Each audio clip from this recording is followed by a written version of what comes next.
Today on the bench we have a PSU 750 watts XFX, what is it called? XFX TS750.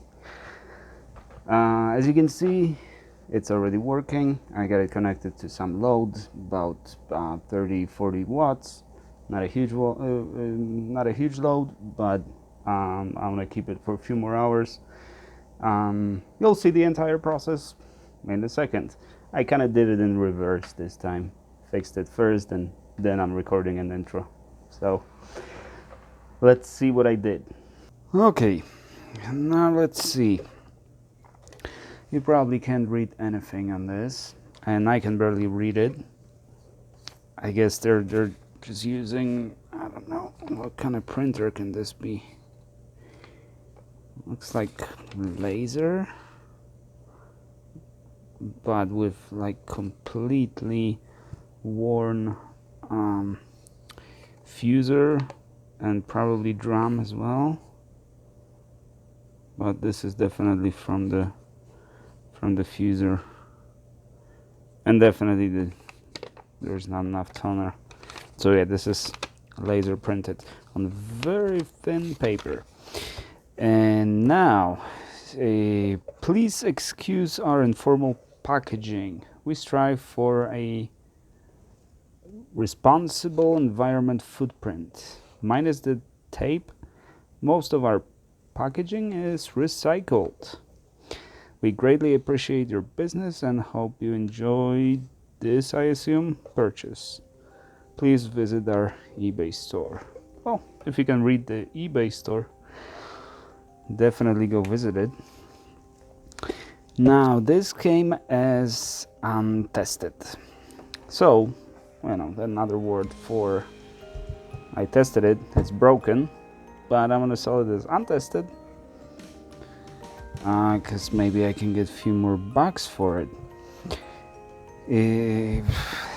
Untested it is not, and we can tell already. I don't know if you can see that, but see this? These should be on the inside over there. They should slide in there when you assemble it back. Plus, this is not FCC compliant, so there was a plastic insert over here to hold this cable over here nicely. So this definitely has been opened, and actually let's take a look at the screws. Yeah, with an improper screwdriver, so the screws are slightly damaged and it has been improperly put together. You know how it is on eBay, right? You never buy broken stuff on eBay, especially when it says untested, because at least 10 people took a look at it before you and couldn't fix it, or diagnosed it. The cost of repair was too high, and that's why it sells as untested. I'm not saying this is the case over here, and maybe they just really got it from someone as a, I don't know, trash, and they just, you know, they said they sell a lot of stuff. I don't remember exactly, but it looked like a lot of random stuff. So they actually got it as trash and just looked at eBay, and this stuff sells for, you know, on average for this much, so let's sell it as untested for this much. Well, judging by the amount of dust on it, I now have actually second thoughts about whether it was actually post-repair. Because how do you repair, or at least attempt to repair PSU without removing at least some of this dust. This is like extremely dusty. It doesn't look like it's been looked at, but it was definitely improperly reassembled. So definitely someone took off the cover, but maybe they took the cover off and just stopped there. Could be.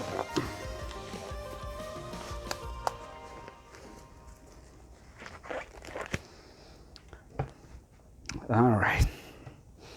Whoa, this side is even worse. Look at this.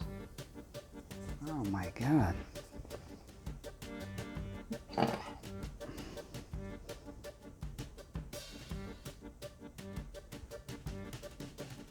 Yucky. Yeah, I'm not sure about this. Why would they? How would they take off the cover? Or, yeah, there's another explanation.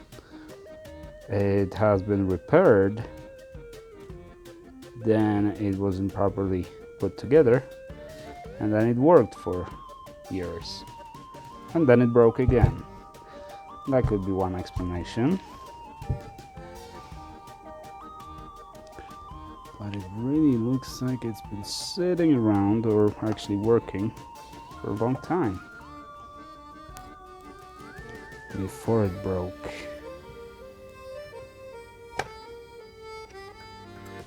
It's advertised as or sold as untested, not as broken, but you know, for parts, right? So I don't know, maybe it does work, I don't know, but I would definitely doubt that. And even if it does, I know there's like a lot of channels that do what I do, obviously, and the standard procedure for them is to just take the device and just plug it in, see what it does. I never do that, and I do not recommend doing that. And the reason is it might turn out that the damage is like very minimal and very easy to fix, but once you power it up, it's gonna break itself even more.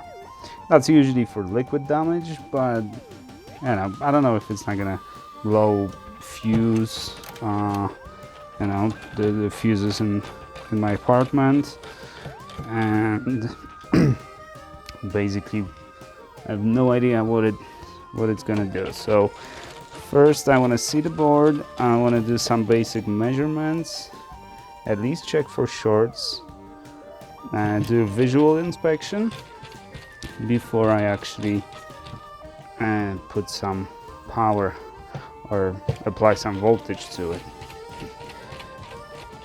But that's just me. I'm not saying everybody else is wrong doing it, doing it differently. It also, you know, obviously if you have time constraints, hang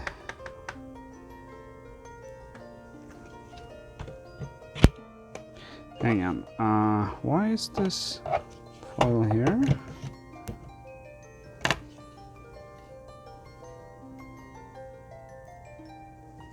Doesn't make much sense. Well, anyway.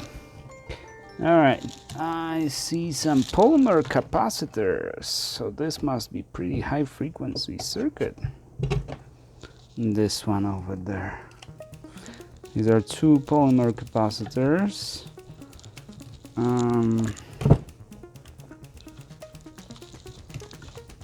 There's one very big capacitor, 16 volts. It's probably on a 16 volt rail. Oh, the amount of dust. Oh my god. Alright, the optocouplers over there. 1, 2, 3. Perfect. Big transformer, little transformer. One of these two is 3.3. This is likely a output 12-volt output choke.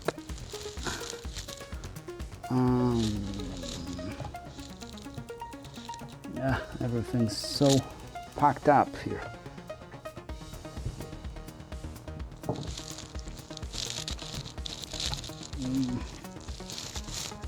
Okay. All right, let's dig it up. Gotta be done anyways.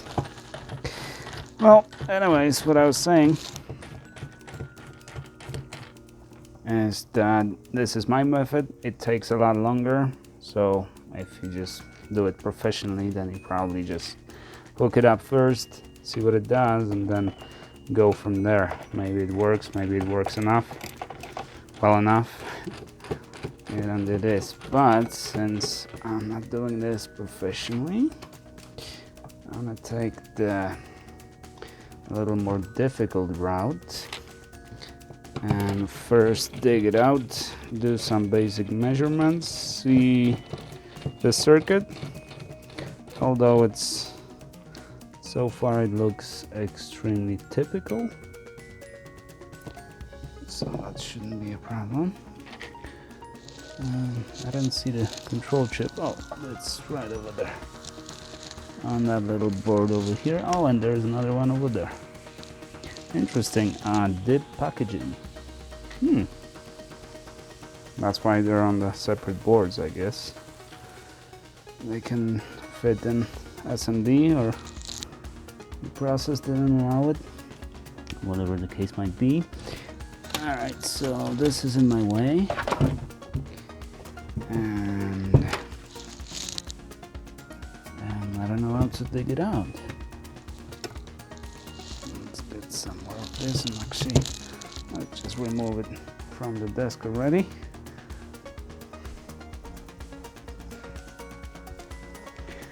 Air compressor would be very handy at this point, but since I don't have one, okay, that's some insulator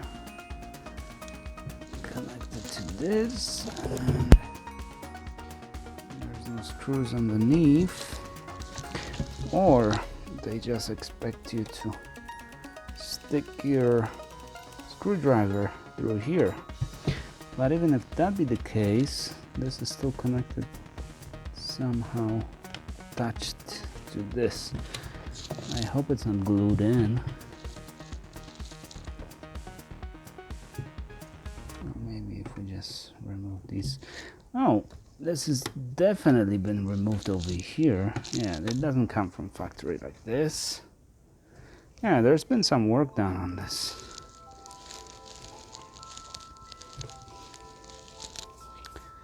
Definitely. But it may have been just a very long time ago.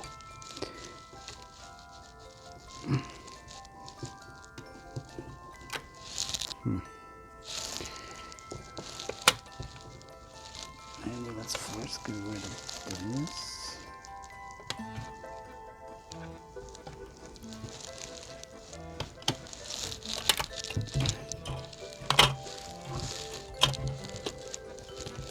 And this one's damaged, so yeah, and I can kind of understand it because you have very poor access to this that side. Now let's see if we can. Yeah, we should be able to remove this one.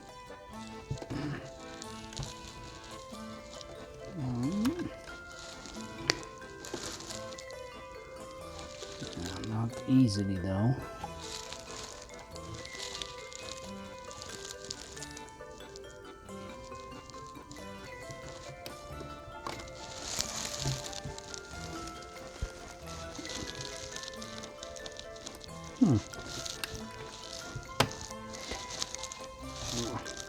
Did I have it halfway through and I pushed it back? Could be. Yeah. Okay, so this one's out. And that one, since that one's broken, I'm just gonna cut it off.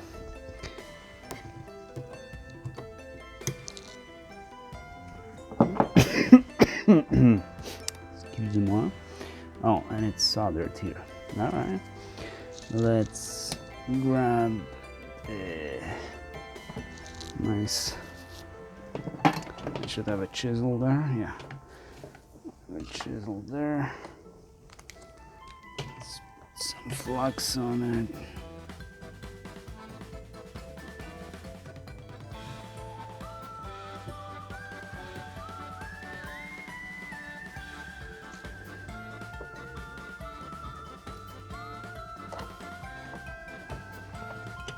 And 30 to 40. I haven't used it in a long time. It's my trusted $50 soldering iron.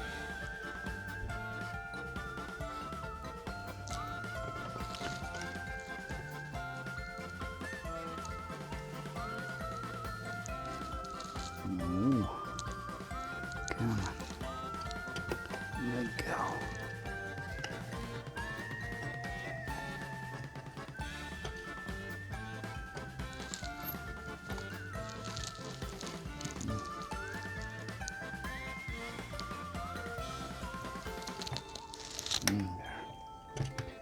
And what else is holding this?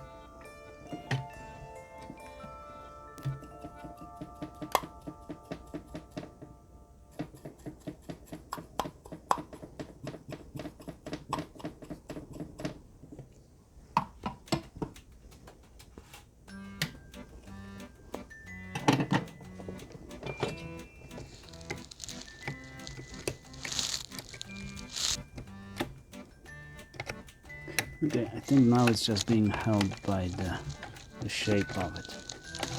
And I misshaped it a little bit over here, but that can be fixed.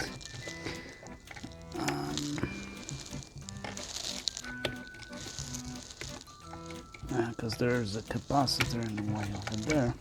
But is that enough for me to unscrew this? Not really. Not really at all. Or maybe. Okay.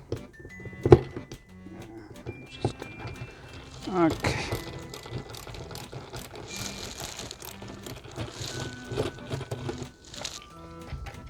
Okay, that should release the board.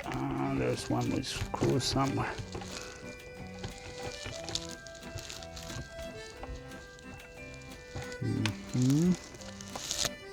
Where would that be? Let's see, let's get that screw out. Oh, come on. Nope. It won't be like that. Okay. So 4 screws from the board so far. Oh, I see it. There's, okay. Oh crap, I don't think I have a proper tool for this. There's a little plastic thing. Let's see if we can just push it. Okay, that worked. Alright.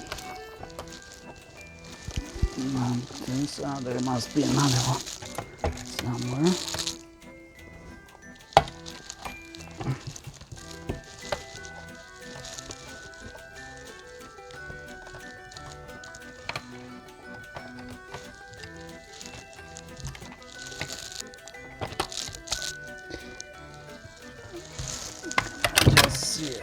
Okay.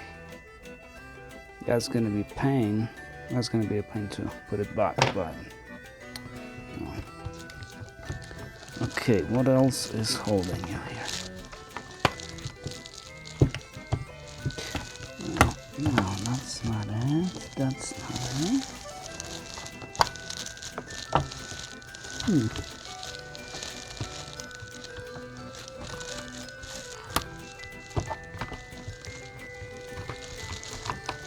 Okay, all right, I know what was holding it.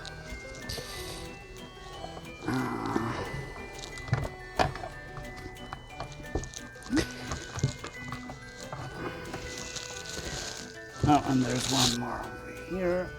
The little zip tie right over here, and yeah, so nothing was holding the board. I was just pulling this thing because I thought they were connected, they were glued, or I don't know. Alrighty. Oh, there's even a transistor on this side, Q801. Alright. And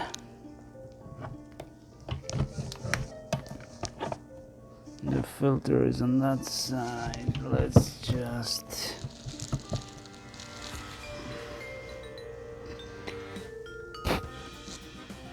I don't want to blow too much because this is nasty. I'll do it outside. Oh, this resistor doesn't look too good. But I'll reverse engineer it in a minute.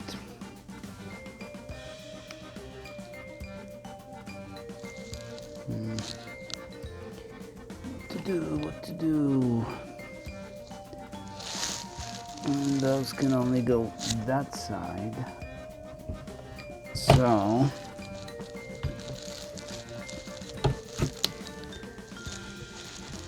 I don't really need those chokes and all that for just testing purposes, just to get it working. Once it's working, I'll reassemble it with that. So I'm just gonna desolder those cables over here. They're marking, so I'm guessing later on. Yeah, L and N. Okay.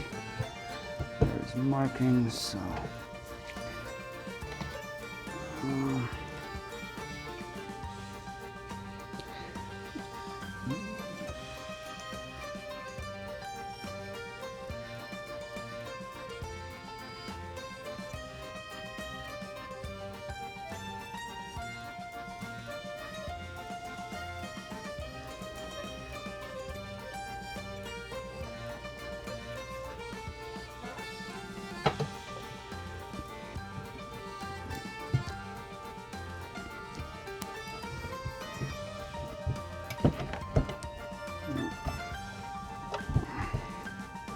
Okay, let's just heat it up here and see what happens.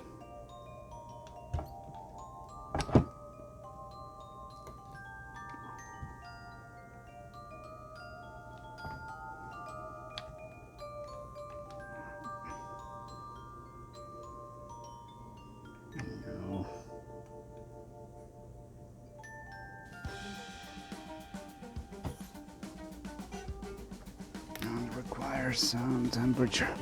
Okay, let's get rid of this one cable because this one is a little easier. Of course, in the way of the camera. Alright, there's one. And now the second one is definitely this one.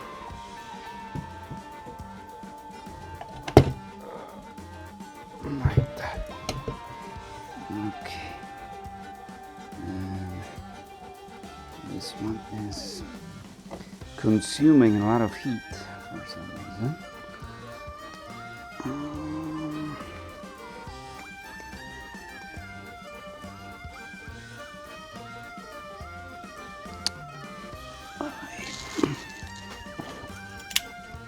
Okay, let's do it this way.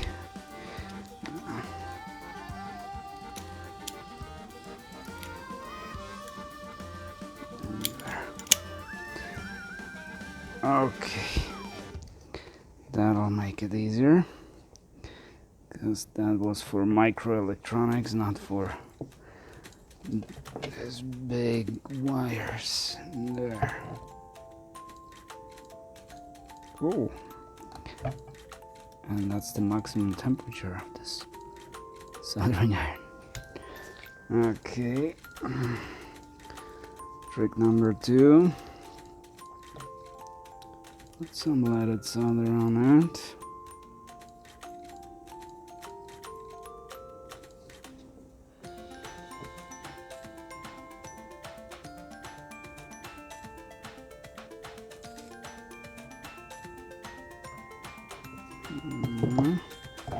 Now let's try to pull.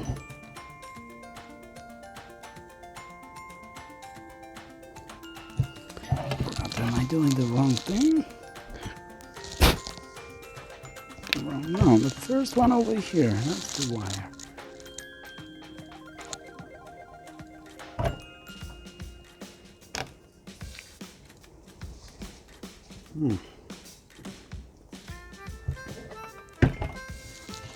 This would have been a lot easier if there was better access to it. But it did let go a little bit, so it doesn't need much more.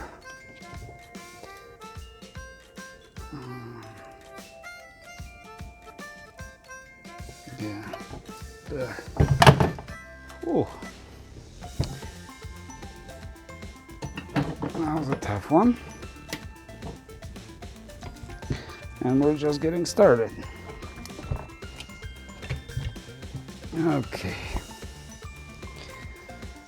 Now, let's get a little organized.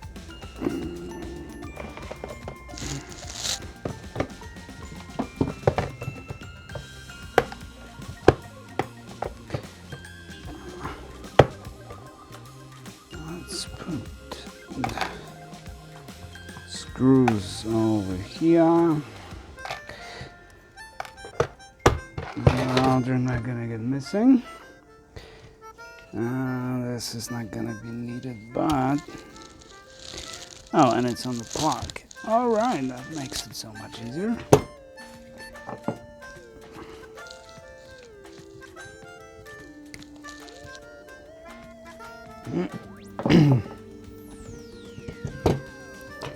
Alrighty. Ooh, my back started hurting from all this. Sorry. I was doing it standing up. Now I can sit down. All right. Oh, there's like a nasty wire over here.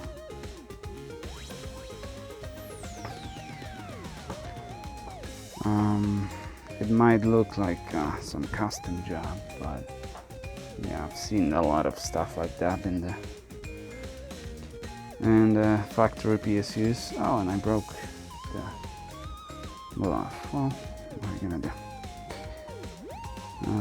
This could be a factory job with this wire.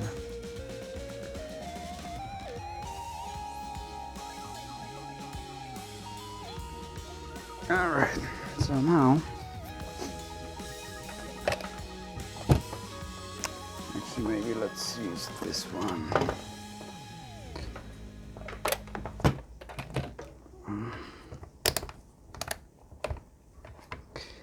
And let's go with a, what am I looking for? Oh yes, the continuity mode. And let's check for shorts. Input. All good. Let's check the fuse. Where's the fuse? Was the fuse over there?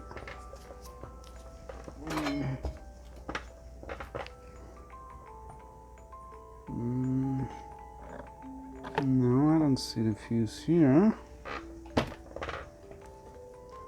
Where is the fuse? Is this the fuse? Oh, hang on, there's something written there. Warning. For continued protection against risk of fire, replace only with the same type and rating of fuse. Okay, so that's a fuse. And it's working. Alright. And now let's check the rectifier. No short. No short. Okay. And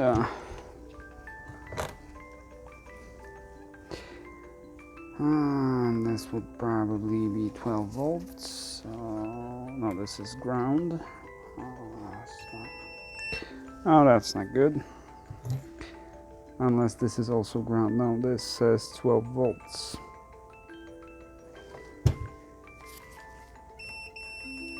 Okay, so there's a there's a lot of shorts. Like everything's shorted here. Okay.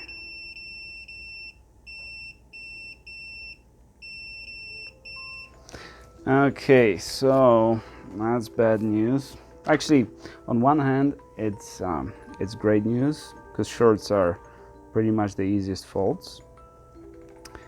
The bad news is that to find the shorted element when the whole board is shorted like this,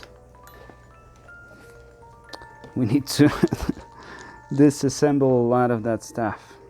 Take stuff out of circuit and check whether it's shorted, whether the short is gone. Let's see the main caps. I don't know, this one. I don't know, it's probably because of the sticker. It kind of feels like it's bloated. This one's fine. None of these are. Let's just see the capacitance on some of these.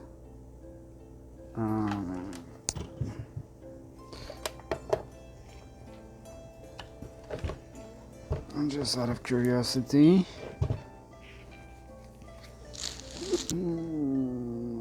Okay, these ones.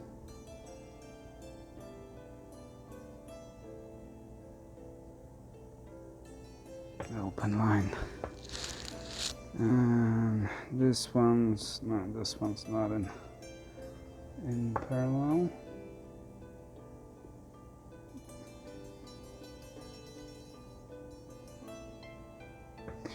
Open line. So most likely, let's see this guy. This guy here.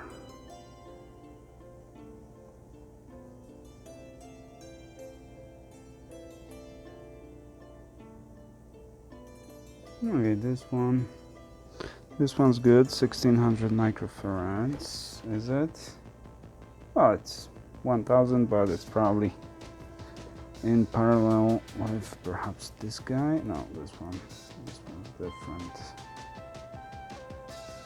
So there are some good caps and some bad caps. Yeah, this one's good.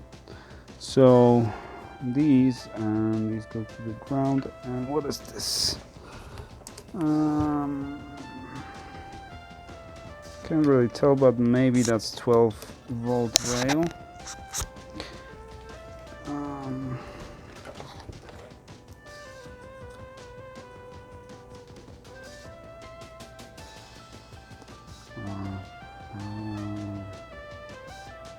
Two, three. That's the standard. So this is what this chip drives the main transformer.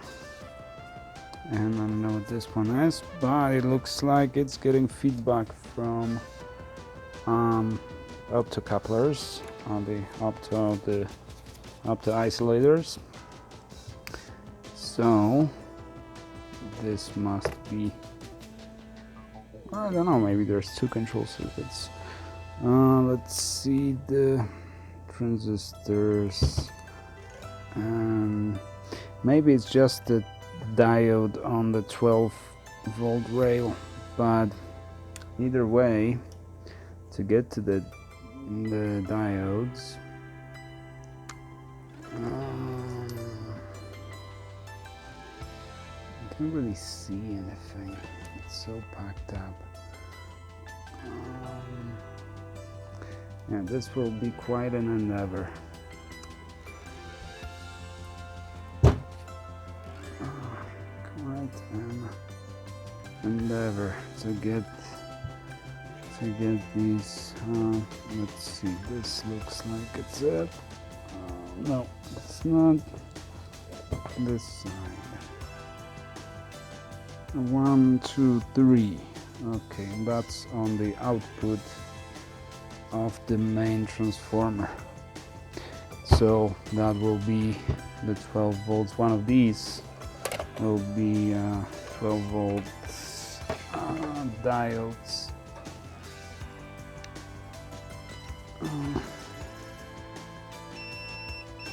And like oh, and this one's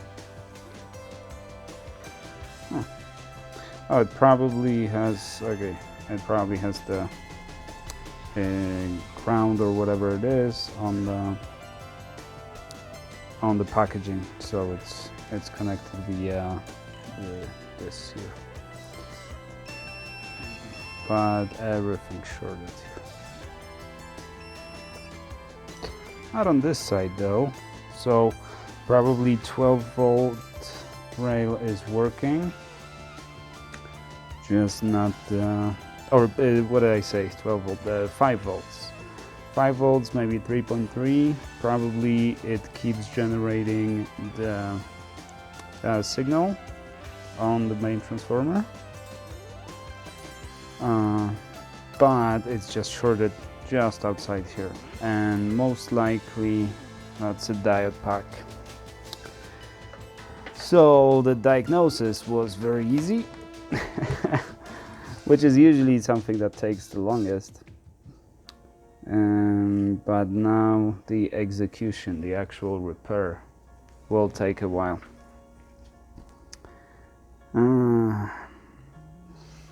Alrighty.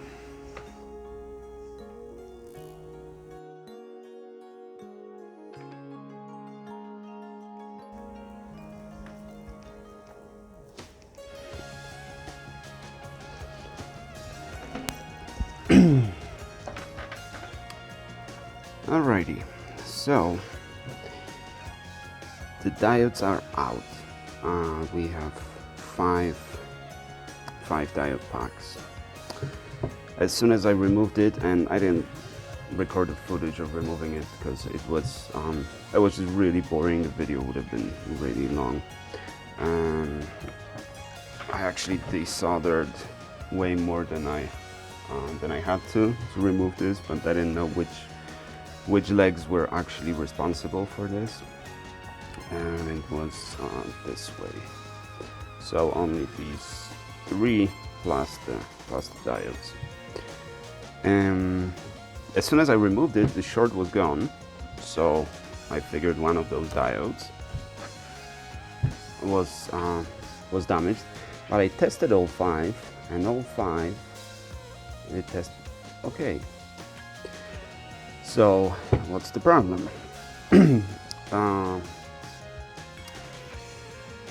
The possible reason number 1 is misdiagnosis. Maybe there was no short. Maybe the caps were just holding too much charge, and I just misdiagnosed it as short. The other possibility is that there's something else.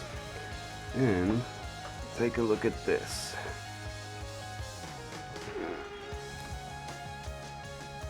Here. This is where the heatsink would sit, and it would touch this.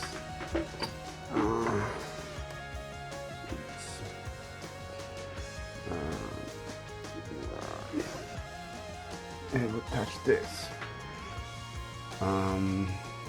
Most likely because the heatsink goes right through here.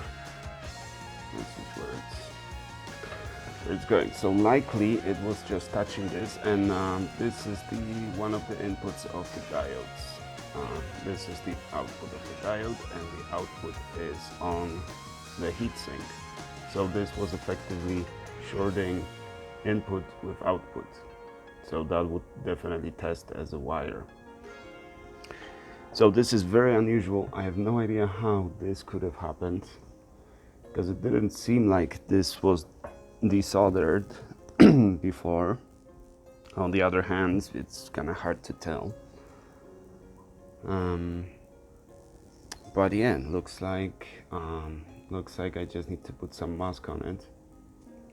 I could just put like a little piece of insulation tape, electric tape, but I want to fix it so it works for years, not just for weeks. So this will be insulated, and I tested pretty much all the caps, and pretty much all the caps are ready to be replaced. So either way, if the short was not a problem, because there is a possibility that when I heated it up to remove the heatsink, I caused this damage here. It is very unlikely to me, because why would just this one single piece here get damaged? And I was heating from the other side, so the air would be blowing this way, so I would expect the other side to be damaged, not this one. But that is also a possibility, that the only thing wrong with this PSU were the caps, not the short, and I just misdiagnosed it as being shorted. We'll see. After I replace these caps, put the diodes back in, resolder everything, I'll turn it on, and we'll see where we at. Alrighty. So I put some mask on that little tiny source of short, and now it's just time to recap. Probably all of these. I gotta check those first. I dug this one out because I actually removed all the solder from all the caps, but I just tested it, and I was a bit too quick to deem all of those broken or dry, because this one is testing perfectly. Let's see, yeah, 9, 8 something, and sometimes it shows up as over 1,000, and it is indeed 1,000 microfarads. Come on. Wow. Okay, well, just trust me on this one. Oh crap, which one is negative? This one. This is the negative, and actually just as well, because I actually don't, because this is 1,000 on 25 volts. I don't have such cap in stock. So the nearest one that I would have would be 330, which is like 1/3 of what needs to be, so it's a little bit not good enough. I'm not even sure what's this. I want to see what this is. So this could be a regulator, or let's see, there's a capacitor. If there's a diode anywhere near Zener diode, then this would be a crowbar circuit. Perhaps.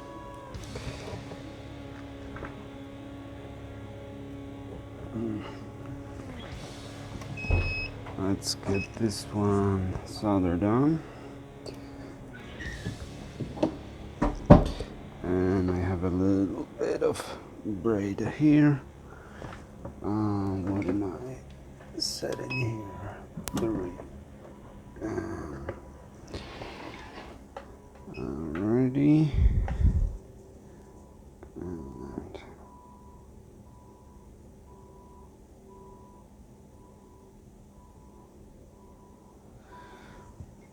And it's nice to be doing stuff like that without microscope.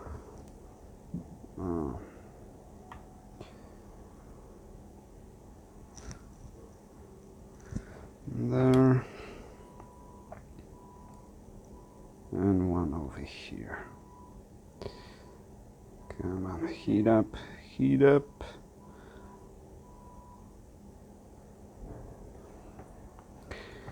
Why not? Come on. It's definitely easier under the microscope. You can at least see what's going on. Okay, so that was that cap. Let's see, these guys, all of these guys. Can I just dig them out? Probably not, but I just blow it.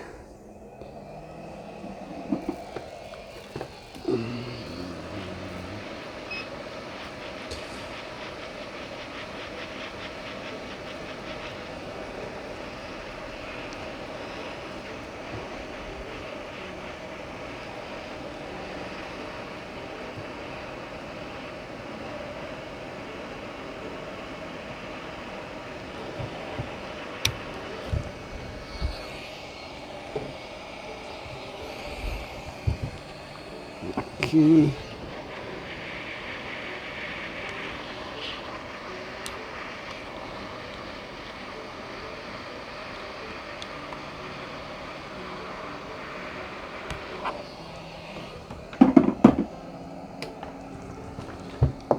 Okay.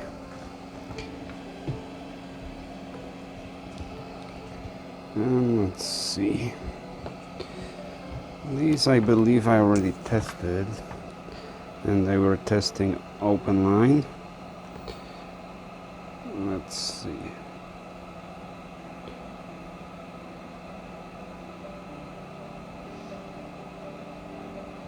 Nope.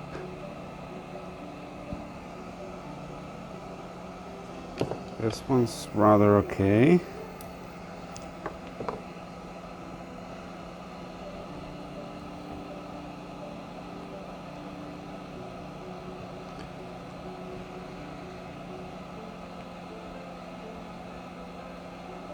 And this one's okay. Okay. I'm actually very glad. But since I have them out,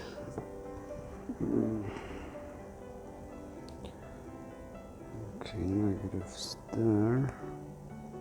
So how did I test it last time? They were all testing open line. Well, they were testing open line and circuit.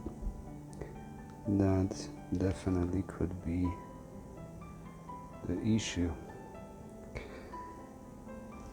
Testing in circuit is very unreliable, but usually you can find I don't know, open line cups.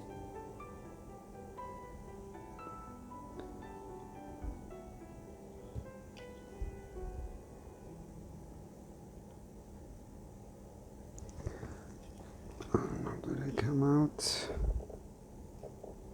Oh, it did. Alright. Let's get it back on.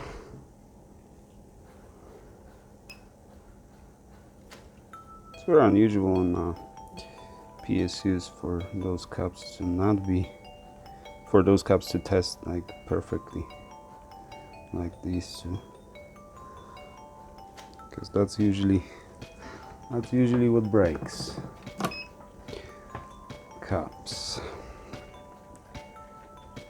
But I'm glad these ones are okay, because then I don't have to put the new ones in.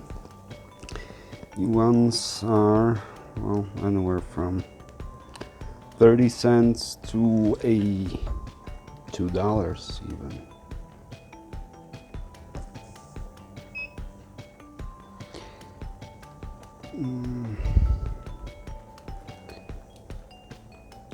On more expensive devices, that's not an issue, but on these devices, it kind of makes a difference. Especially since there's a lot of caps on these boards.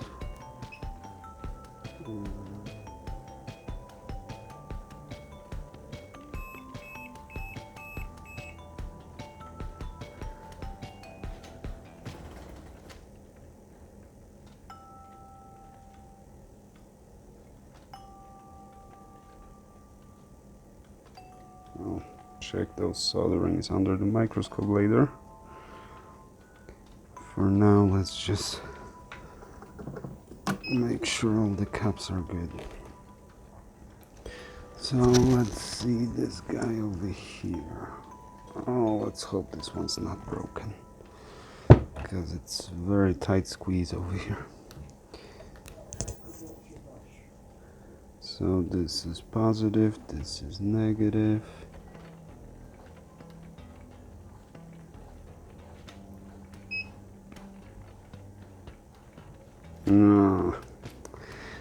Yeah, I figured.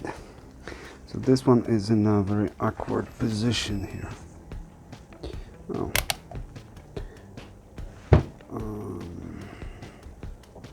Well, let's see.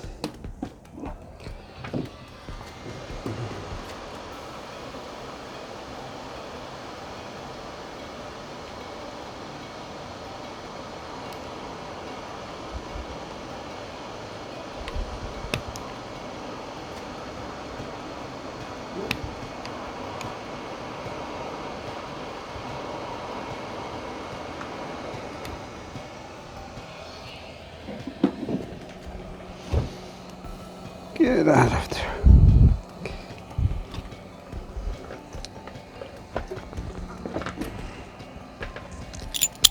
Okay.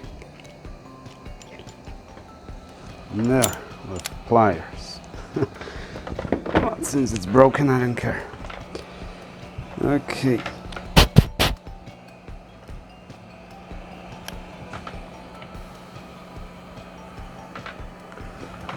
This goes to my collection of broken caps, but what is this? 3300 on 10 volts.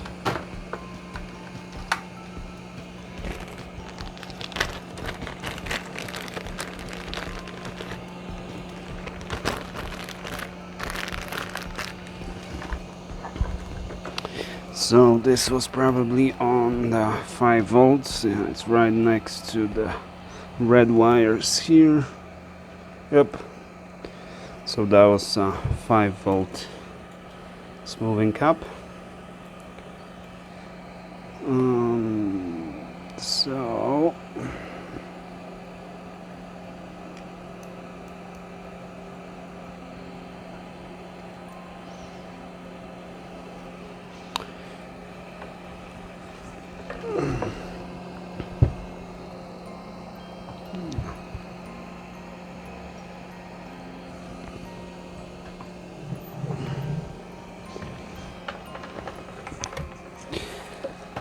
why cannot it be modular?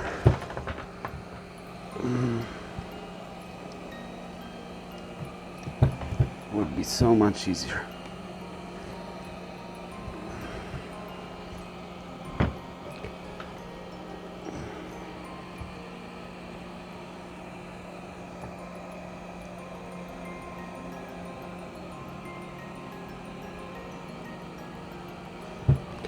Okay, let's see it under the scope. This is the one. Why can I not stick my cup in here? What's in there? Oh, now it got in from this side. Let's see again. Maybe I can push it in.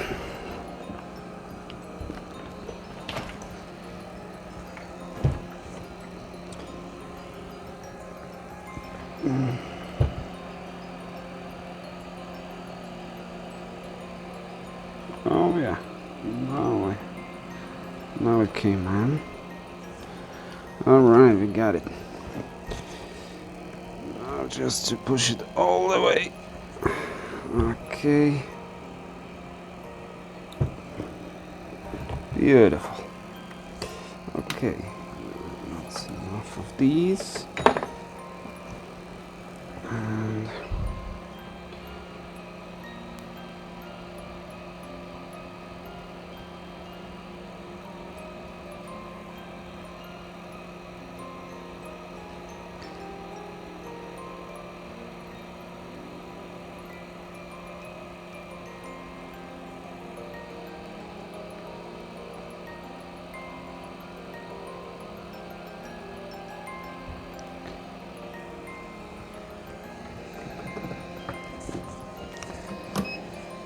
I'm not using fume extractor, but that's not a lot of fumes here. And I'm not using flax, so it's not very smoky. Okay, so that was this cap. Now let's see this big boy. This one is on 12 volts, I assume. This is... no, maybe not on 12 volts, but let's see nevertheless. They are all pretty much desoldered, so now I'm testing them outside of the circuit. Ground is this.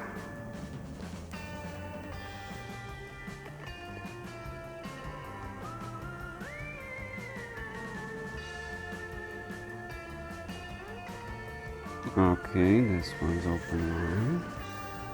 Let's test it again, because this is a big one. And it's gonna be 16 volts probably. No, definitely open line. Definitely, and it's a big boy. A very big boy. So let's heat him up.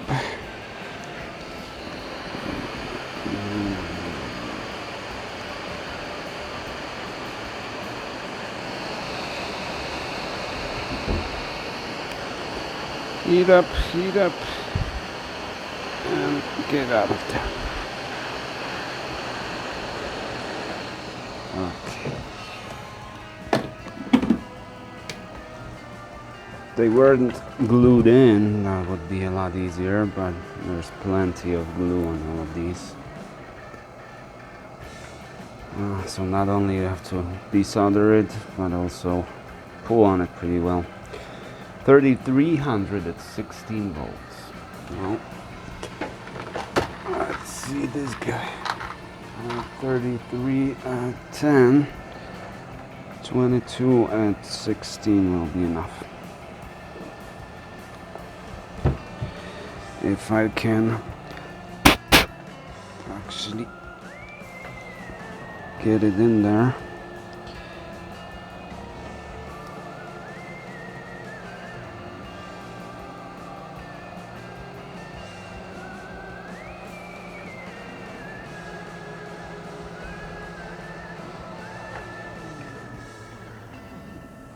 There. Alright, the size is the same, so that's good. And this is on, this is ground. What is this? Oh yeah, that's an 812 volt choke, so this is the 12 volt cap. That's why it's rated for 16. So that's the important one.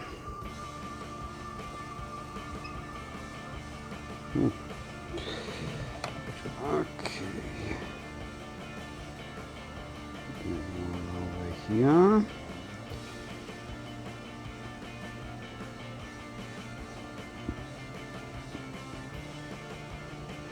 One over here.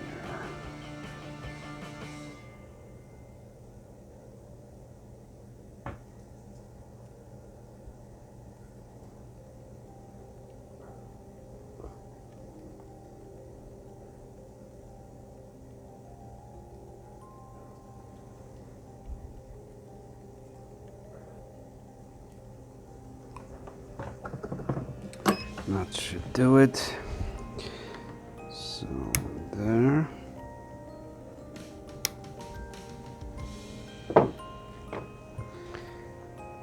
Okay, now this guy.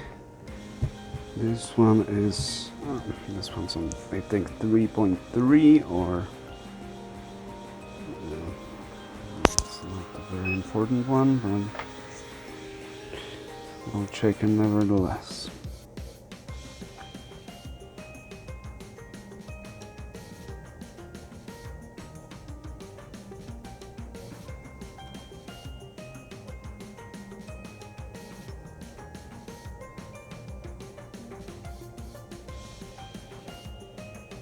And that is open line.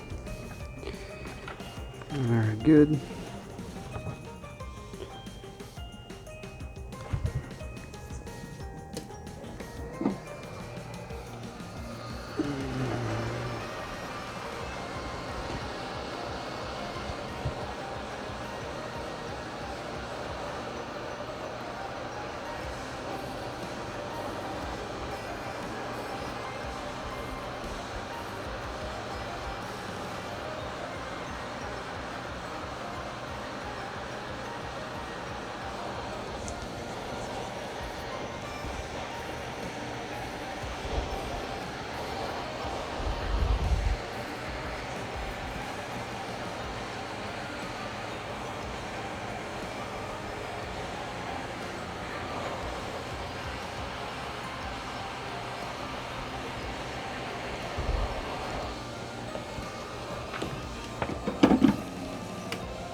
And this guy is 2200 at 16. Oh, at 16. Why is it rated so high? What is this voltage here? Oh, this is plus 12.2. Okay, well, if that's what you say. That's what it is.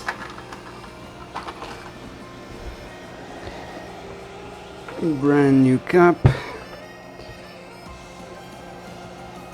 One goes over here. One goes over here. And push it all the way down. There.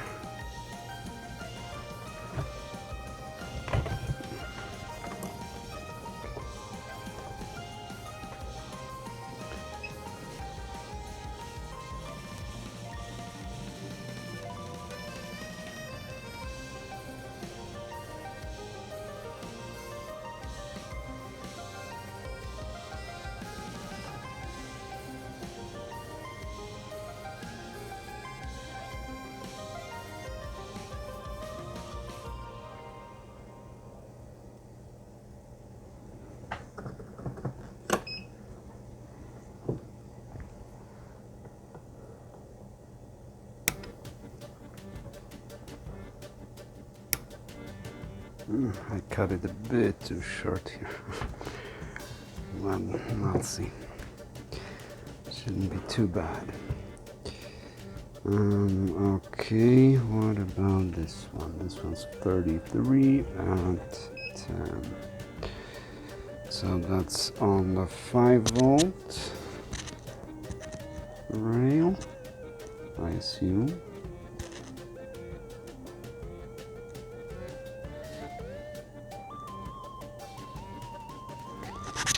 And it needs replacement as well.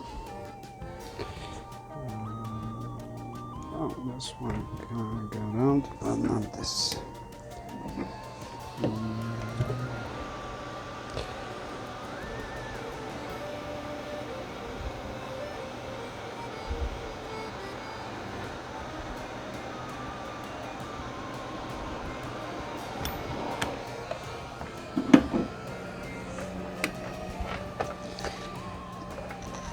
'Kay, did it fall into the 9th dimension? Most likely.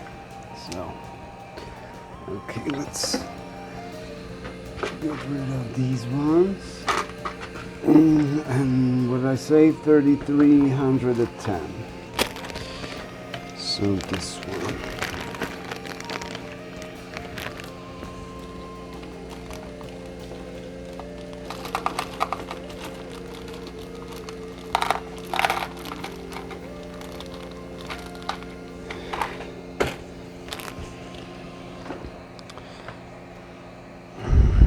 $3,310.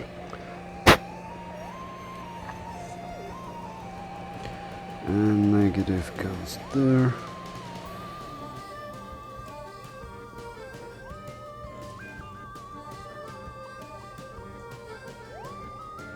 Oh, this one won't get in. Or maybe it will. Let's see. Nope. Nope. That's too bad. That is too bad.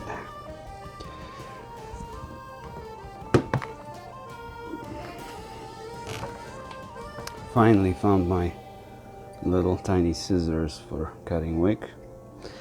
It fell on the floor, and it took me 3 days to find it. So it was close to being in 9th dimension. Luckily, I brought it back.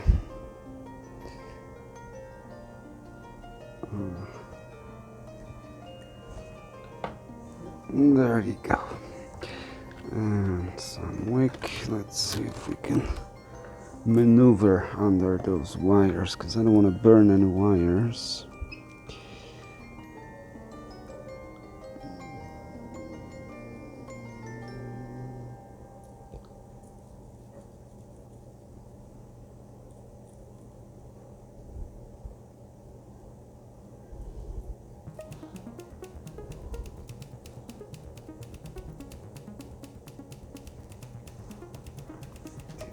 Now it's smoky,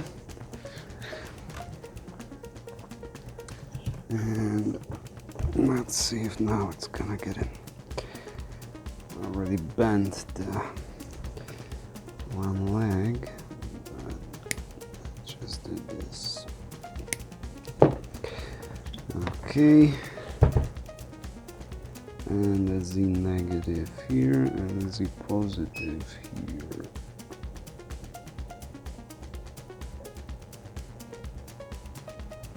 No?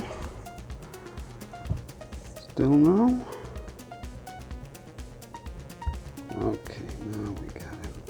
But only one leg of the other leg. Come on. Okay. Okay, if you want to be like that. So that one went through, this one didn't. Let's look at it.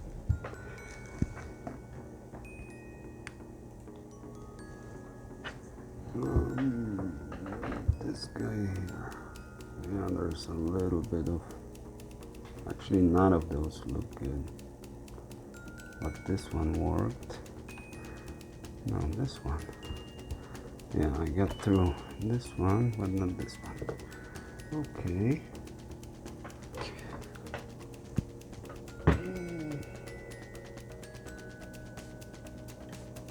That's not the one.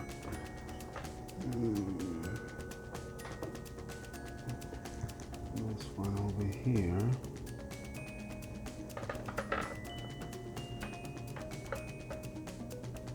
There.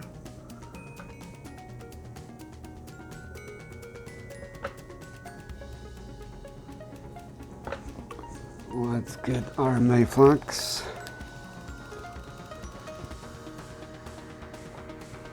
Or flux for boards that don't want to cooperate. And the wick.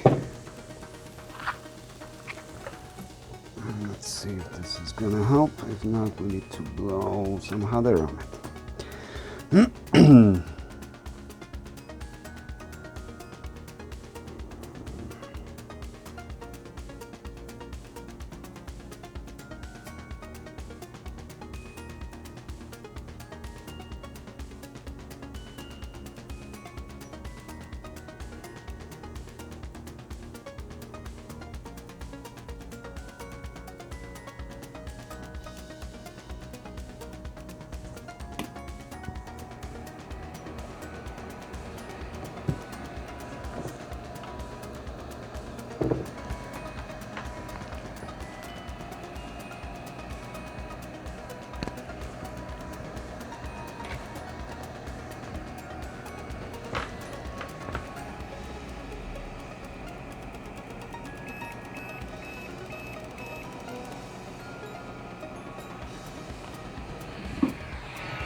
still doesn't look too good. There's still some gunk inside.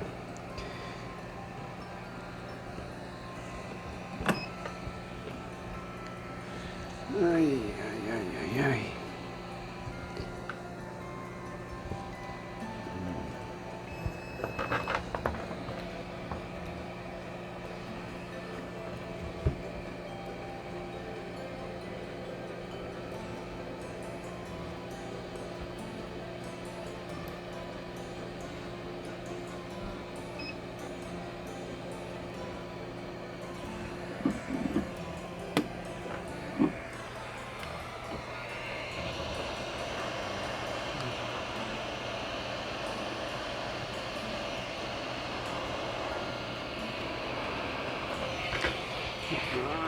Burns.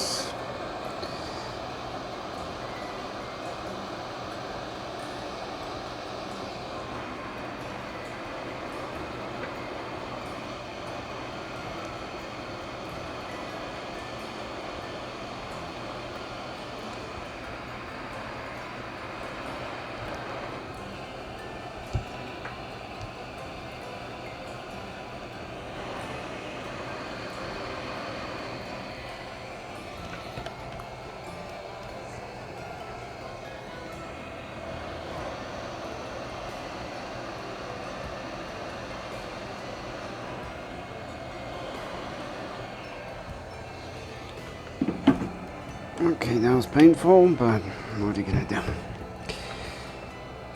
What you're going to do? Sometimes you gotta burn yourself a little bit.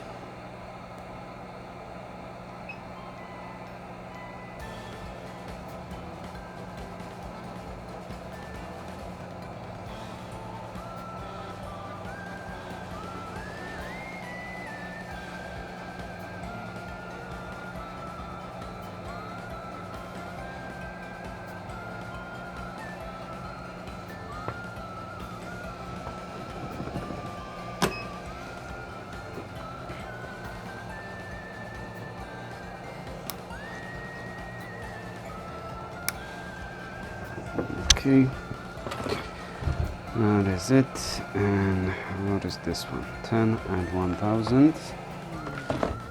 Let's check it.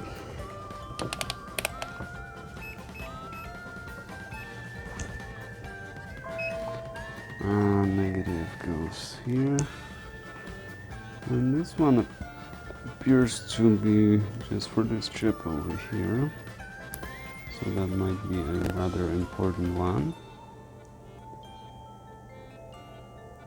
They're all rather important, but some of them are crucial. Okay, this one's open line, so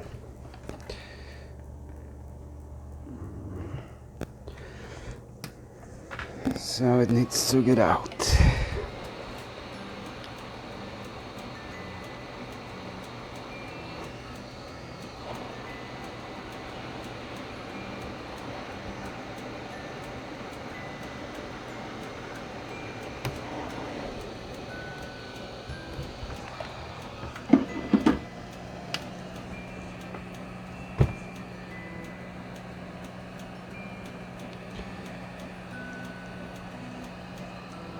Oh, that's unfortunate, but what are you gonna do?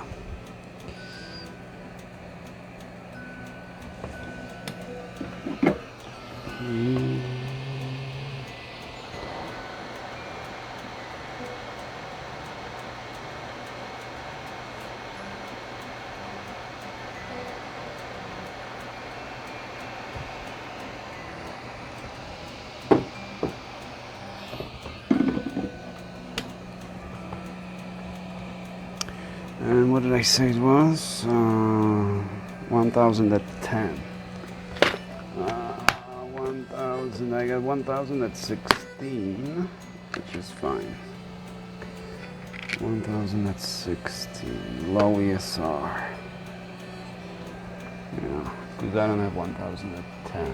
I got 3300 at 10, but I'm not gonna put a huge one like that.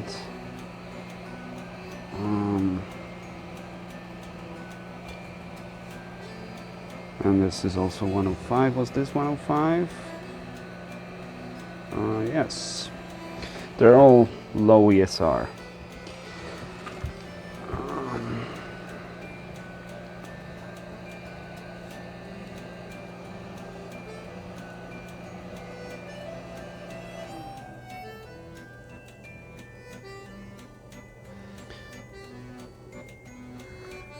This guy. So this could have been the problem with it, primary problem. Because normally those big caps on the output of 12 volts and 5 volts, they're important. The PSU might not even turn on if they're lacking proper capacitance. But this particular one is on the line with our chip that delivers feedback. So when you short circuit the output, the control chip should turn off, stop producing signal. I don't remember what that circuit is called, but basically it's just to prevent any damage when you short circuit the output of the PSU. So if this one is damaged or not working, having open line, no capacitance, that could very well cause a misread, basically, and the PSU thinks that there's a short on the output, so it won't turn on. Ground over here.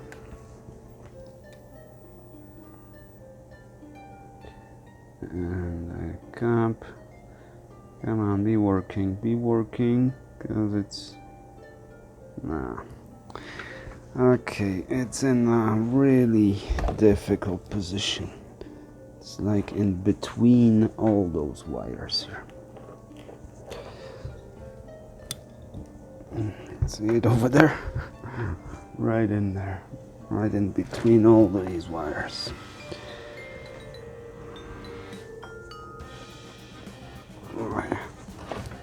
There he is. Oh my god, that's gonna be horrible. That's just gonna be awful to get this out. Actually, to put the new one in, it's not gonna be much easier either. Let's get 380. Aye.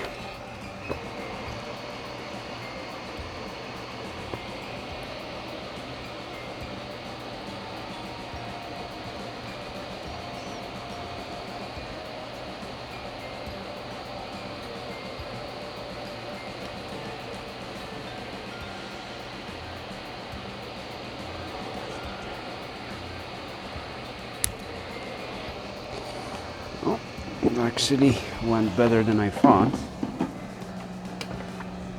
But now the question is 2216. Now the question is, can I put the new one in?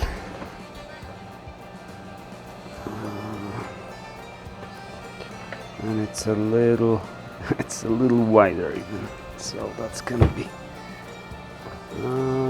interesting experience. Okay. Positive.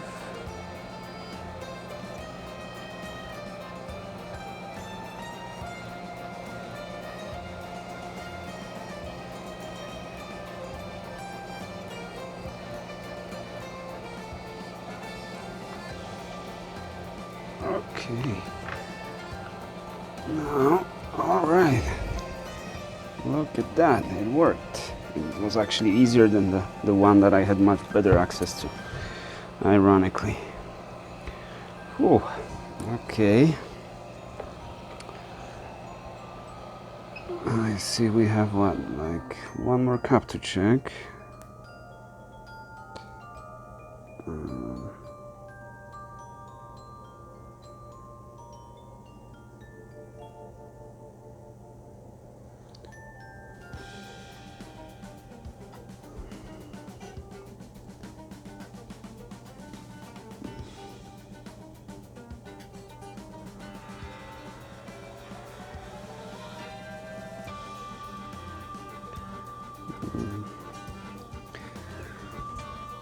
Okay, it's not soldering really well because there's a big round pad here, so I need to have some flux.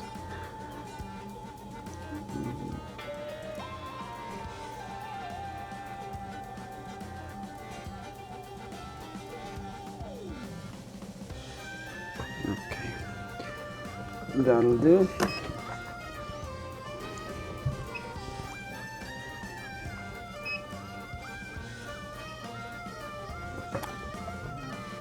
What's wrong? It's not turning on. Oh my god, why does everything break? Well, I like when things break because then I can fix them, but I don't like when my tools break.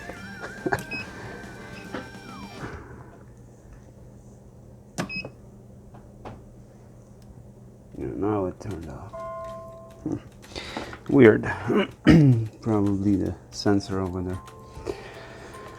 Okay, and we have one. Yeah, now it turned on. That's not what it's supposed to be doing.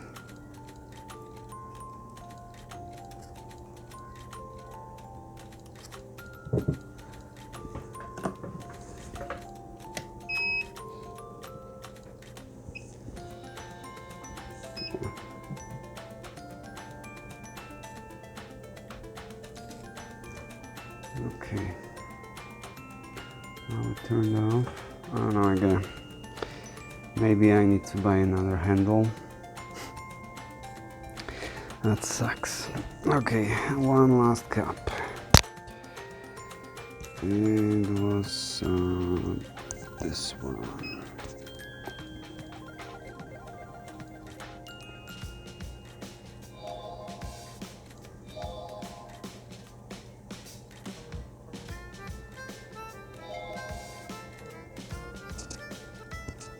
$70. This one's good. This one is good. So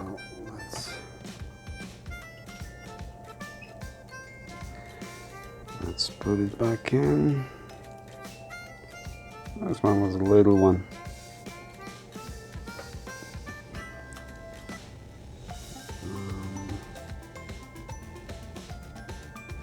What is it on? It's on the blue wire. This is probably PSU. No, that's -12. -12 volts. There is very little power on that one.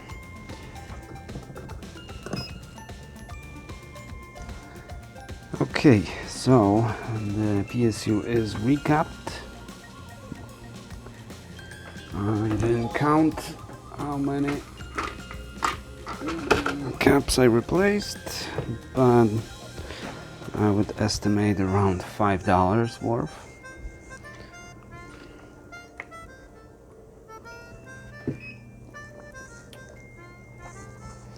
Now the next step is to put this back, and this is gonna be pretty painful because you need to bend all these little legs into place.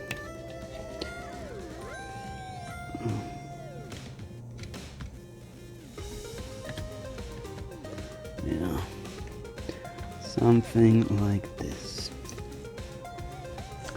Okay, that's what it's gonna be, but I don't think I'm gonna bore you with this, or maybe I'll just cut the footage,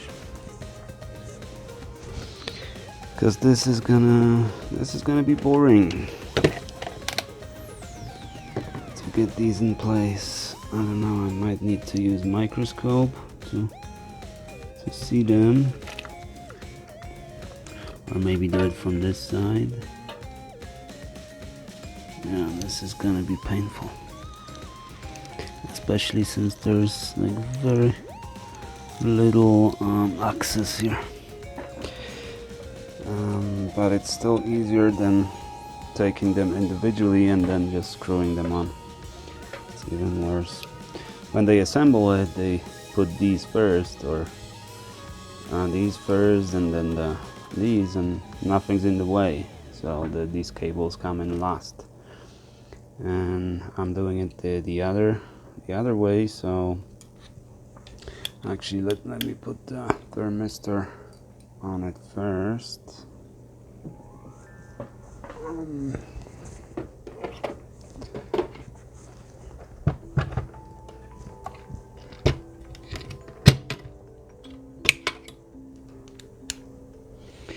And maybe this guy.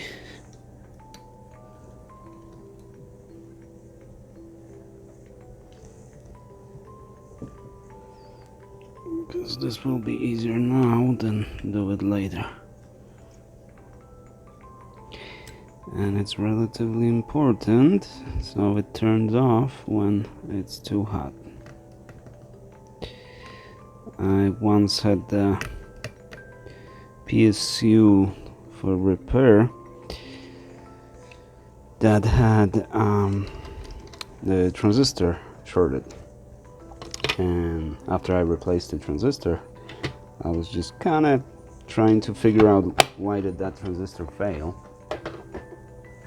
and I found that the previous person that repaired it just put the resistor in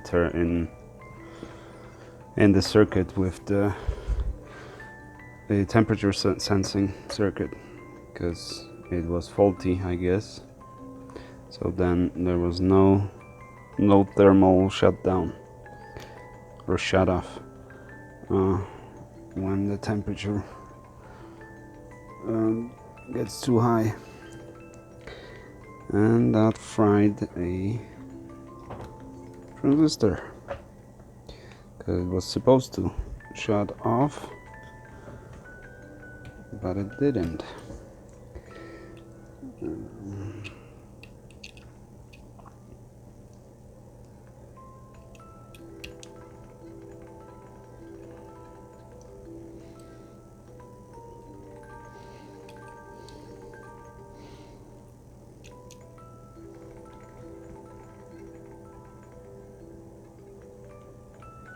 Okay, all these are clean, I assume, because I spent some time cleaning the holes.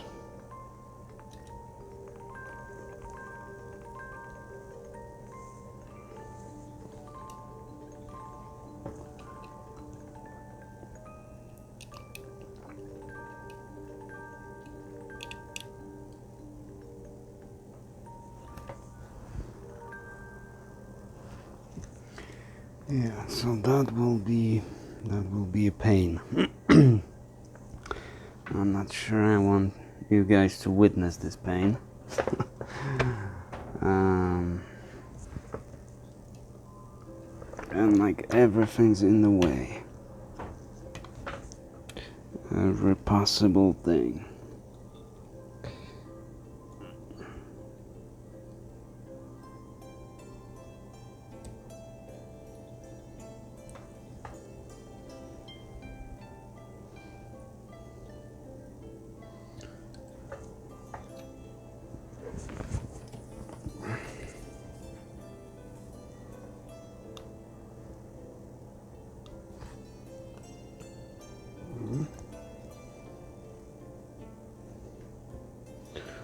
Oh, don't tell me I got it in.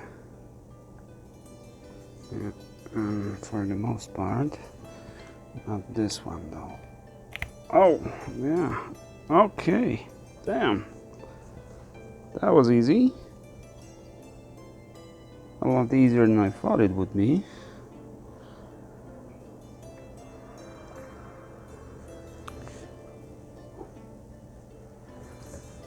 Oh, did I miss one capacitor? Looks like I did. This one. That sucks. That sucks a lot, because now if it's not working, and probably it isn't,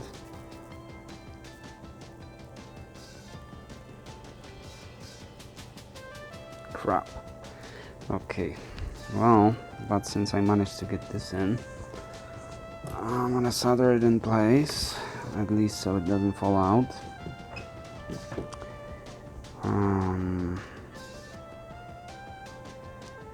Let's solder this one first.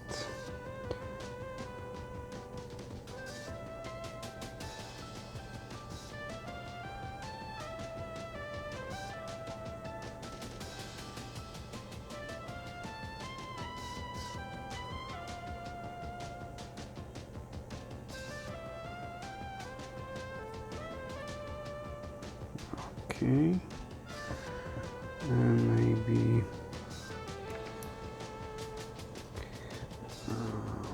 oh crap. Oh crap.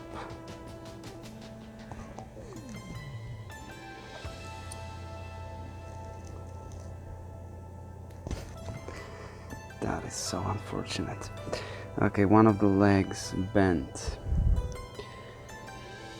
This one's good, this one's good. This one also has one of the legs bent. Crap. Oh, that is so unfortunate. It seemed like it was going so well.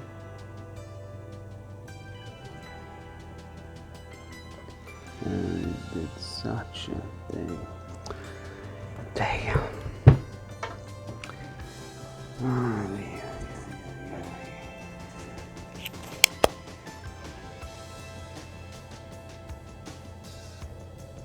Would have been even worse if I haven't noticed that. It's better to notice it now than when I'm testing the device. But still would have been even better if that hasn't happened.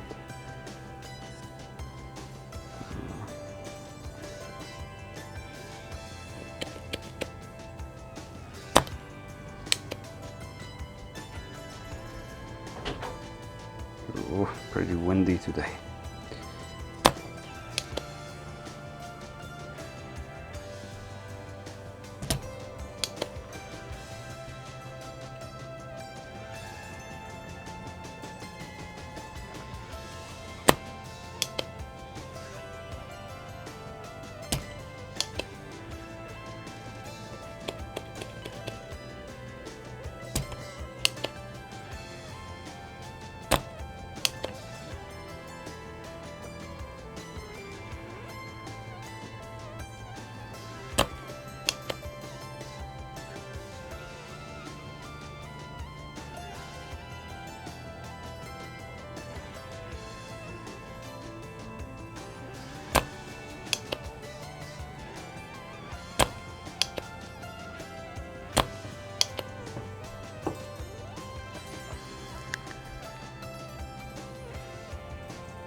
Okay, so this is what happened.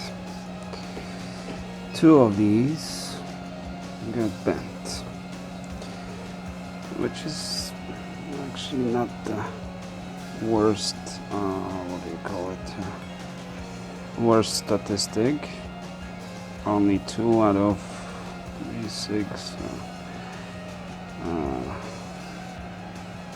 12, 15, 16, 17, 18.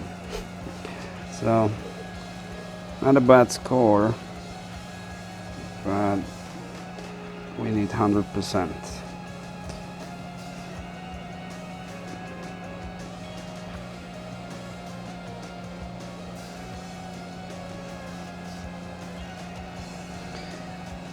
Okay, this guy's already, because I kind of pushed it a little bit too hard, so there's a possibility that those two holes have too much solder in them, and that's why we didn't want to get in.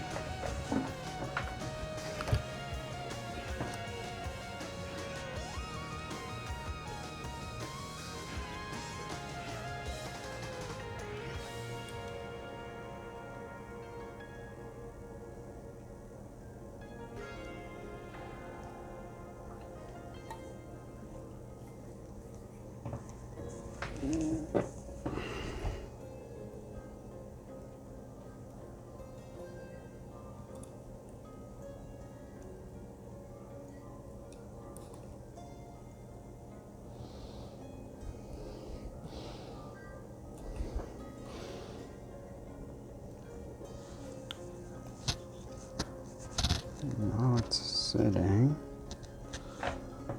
pretty well, except this guy.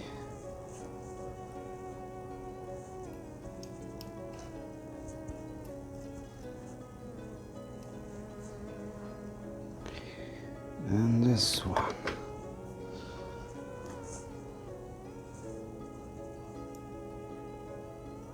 There's one. There's two. And these ones got out. Yeah, there's one that got out here. Very poor access to it.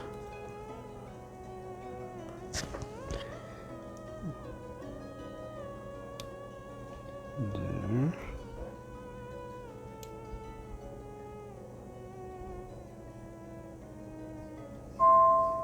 Okay. What about this guy?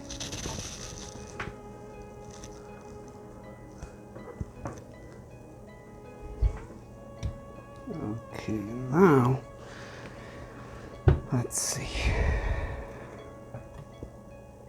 1, 2, 3, 1, 2, 3, 1, 2, 3, 1, 2, 3, 1, 2, 3.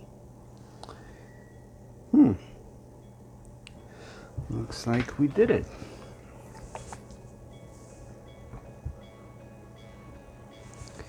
Could go a little deeper. There. Okay, now it's sitting nicely. Okay, whew. This was the part that I was the most afraid of, that I won't be able to put it back in, and then I would have to unscrew the elements from it to put them in individually. Then I figured maybe I'll break one leg of the diodes, and then I'll need to order more.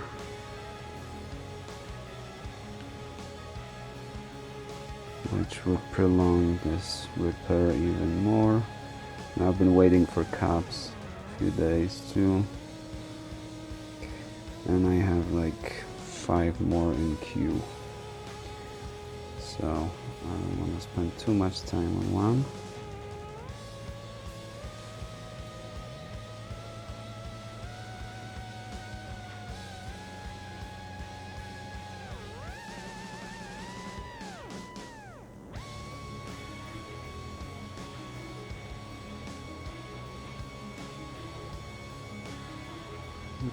Okay. Alright, so this is like kinda partially soldered. Now let's get that forgotten cap. Actually, once I had heatsink out, I could have just get this cap out, but it shouldn't be too much of a hassle because I can grab it. I have some access to it.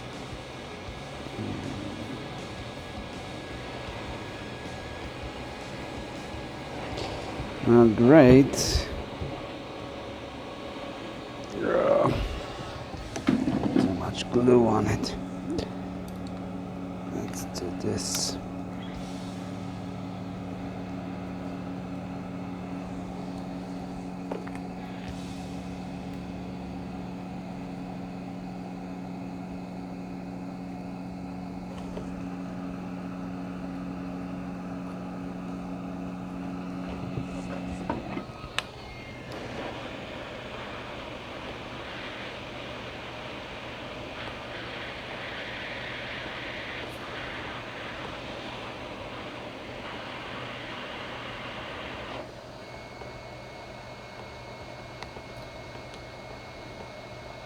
Okay, it's loose,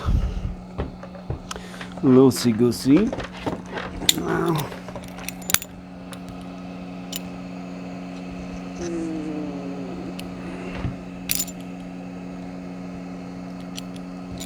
there. What are you? 2216. 2216. Damn, I got only 2 left now. So I won't be able to fix more PSUs today.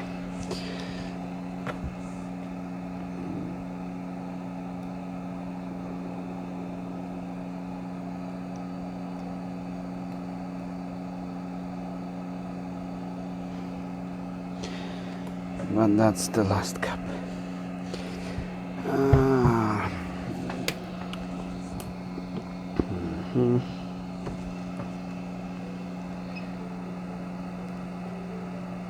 Give me.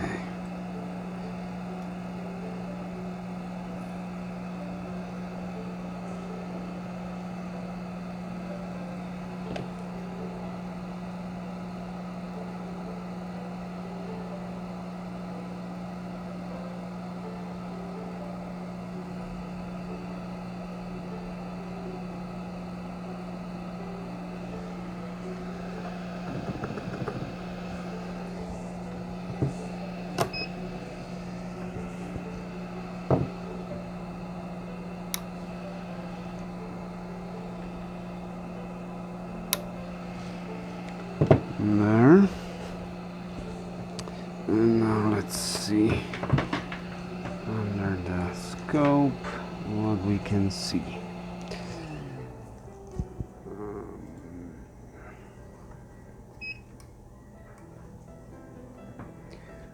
Okay, so this is actually, let's move the scope a little higher.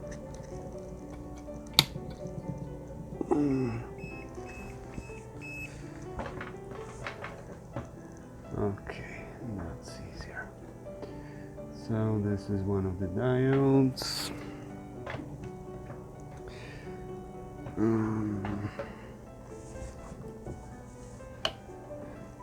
No, now it didn't beep.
It's dissipating heat very very quickly, so because it's on the heat sink. But I should be able to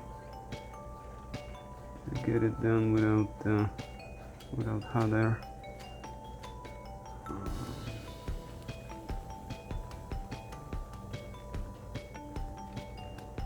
Just a little bit of patience, heat it up nicely.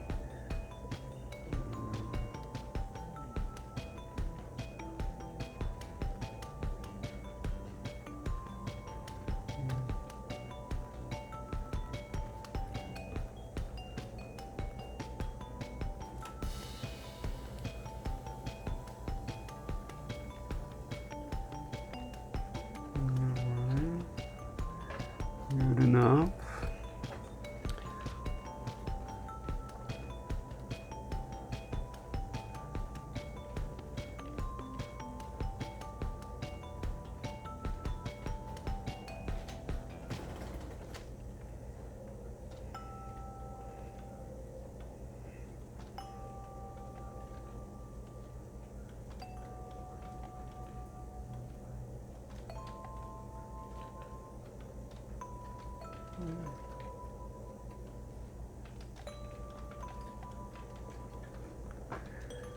Okay, so this guy, I probably won't be able to do it without hot air, but let's see. Let's let it heat up a bit.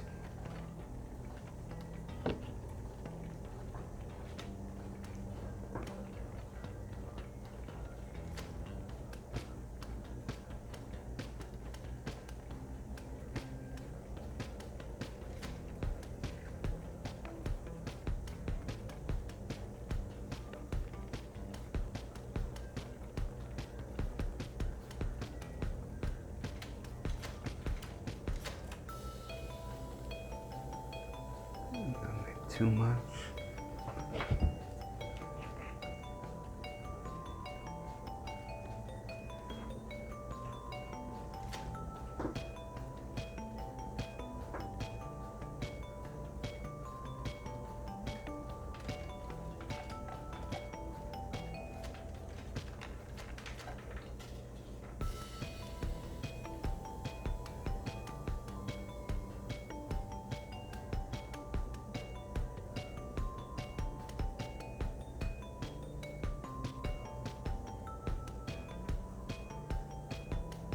Okay, not too much because we don't want to short with this thing.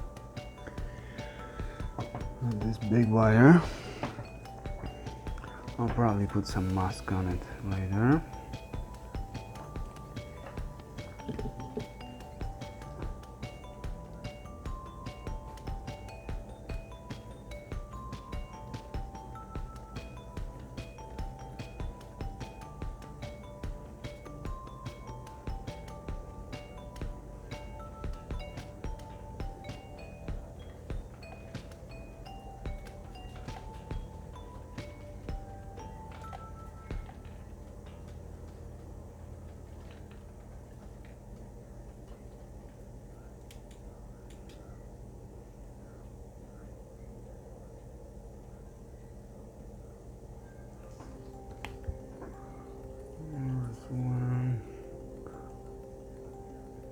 This one actually didn't need to be desoldered.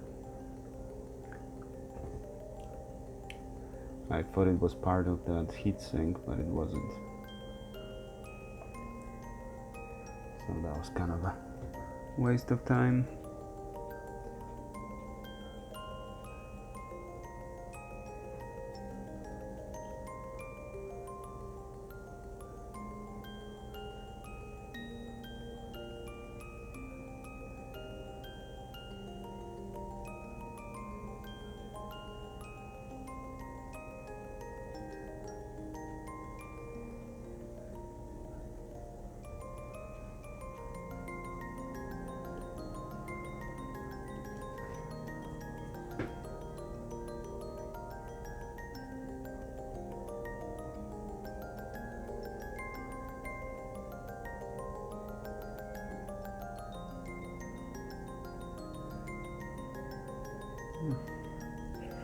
melting nicely, flowing very well.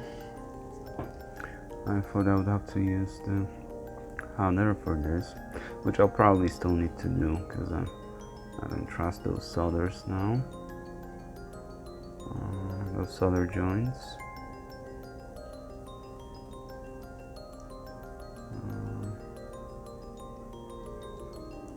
Oh yeah, that's how it should look, nice and shiny. Nice and shiny. And I didn't need to desolder this either.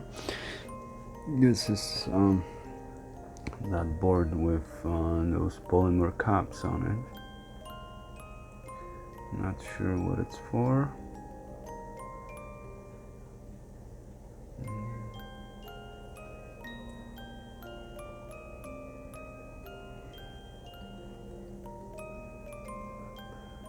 But it's gotta be for something.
Here.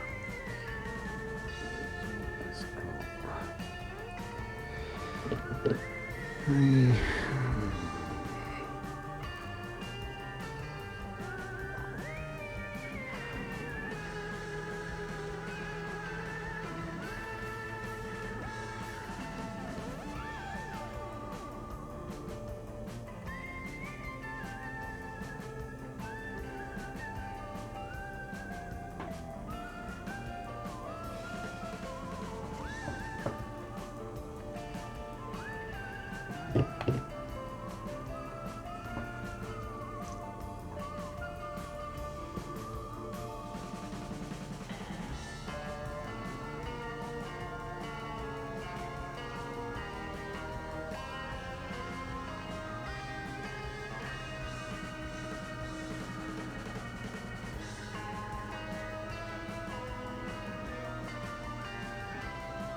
Boring enough for you? I could do it all day. Did I solder everything? Let's do a quick visual.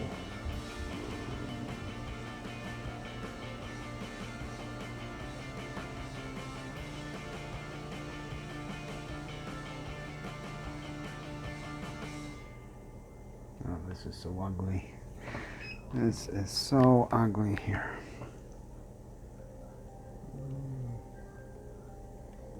Can leave it like that.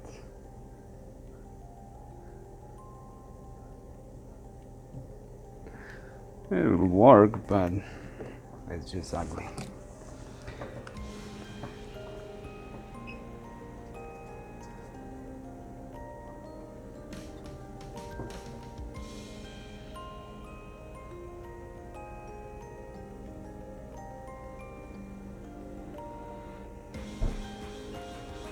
And this other one through.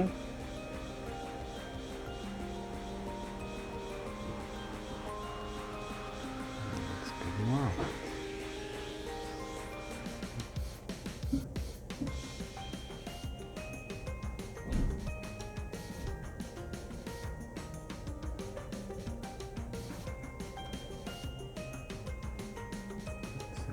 Better.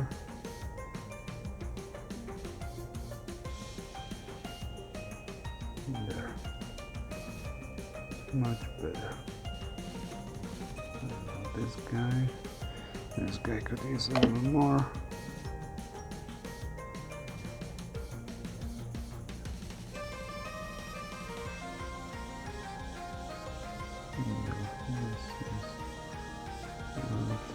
Good, but let's put a little bit more. And this one.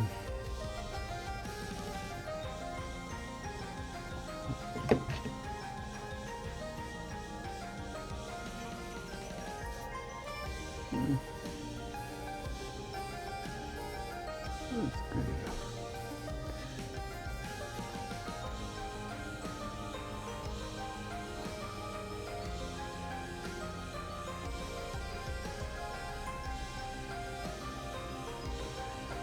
Alrighty.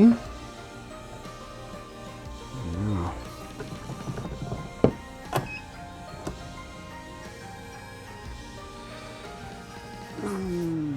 Okay, so this is all soldered.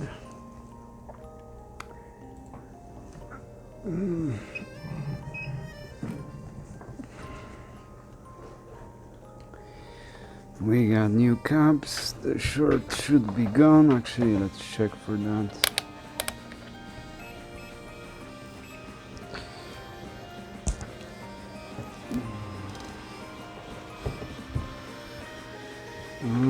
Ground over here.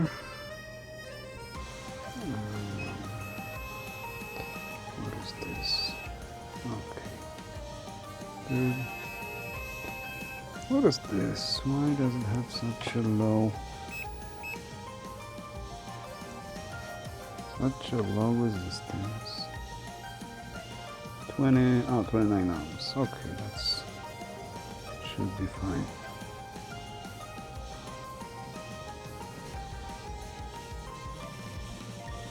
Okay. So that is, well, that's not 12 volts. Let's see which one's 12 volts.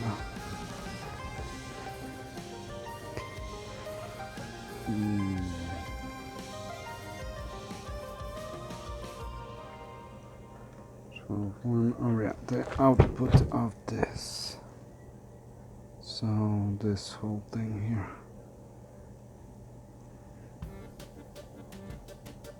31 ohms. It might be good. I'm not sure, but it's definitely not a dead short. Like it was before. Okay. Let's see, where is the input? Right here. Oh. So I still need to clean this up.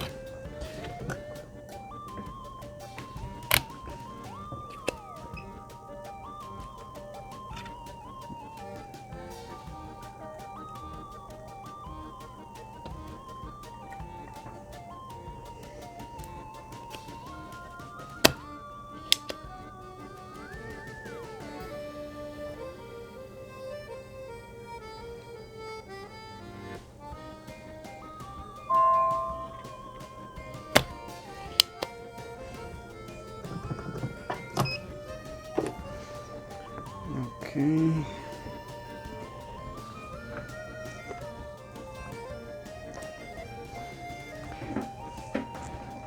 Let's do some cleaning, flux cleaning. Because this is a bit too much flux on all these things.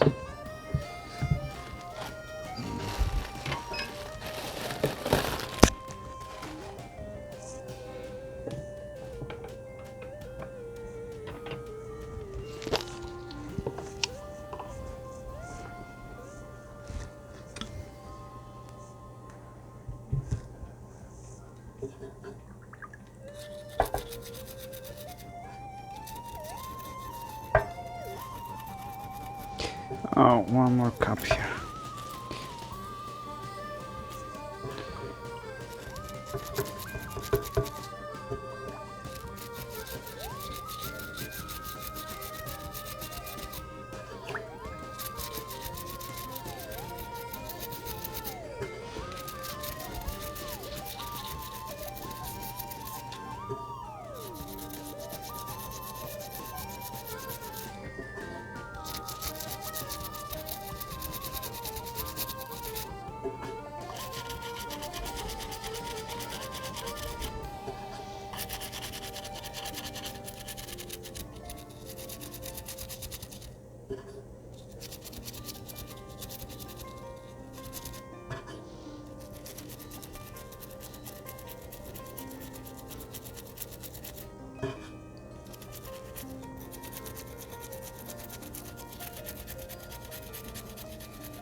All right.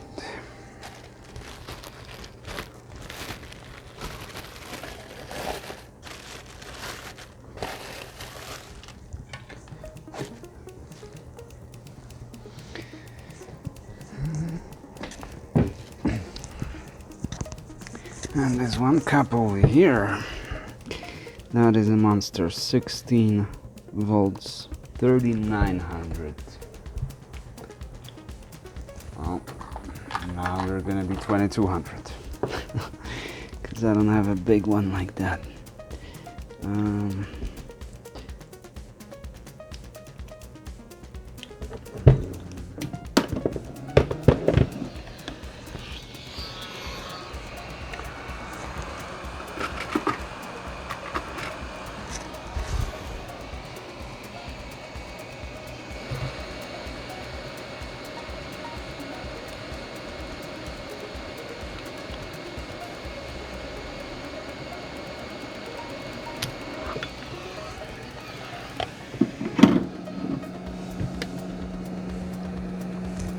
Huge,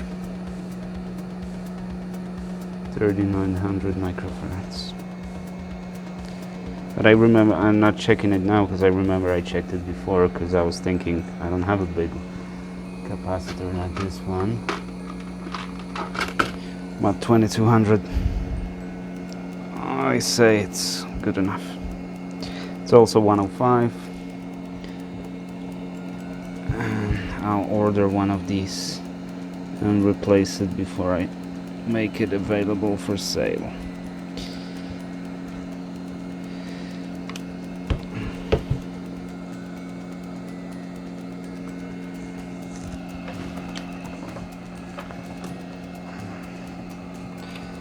And last cup.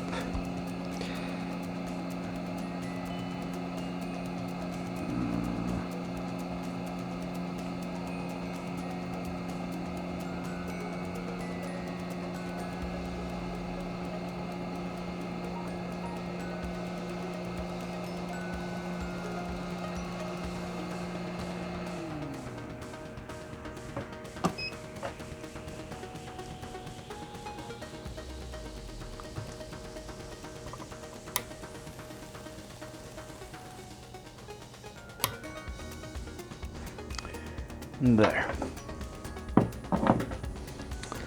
So this is all recapped, no shorts, no nothing. Now I'll probably connect it first through a light bulb, just to be sure. But I really don't expect it to blow fuses. The worst case scenario right now is that it just won't start. Other than that, I'm not really expecting any problems, other problems. Okay, let's put this thing here first. Then how to do it the best, the easiest way. Line, neutral.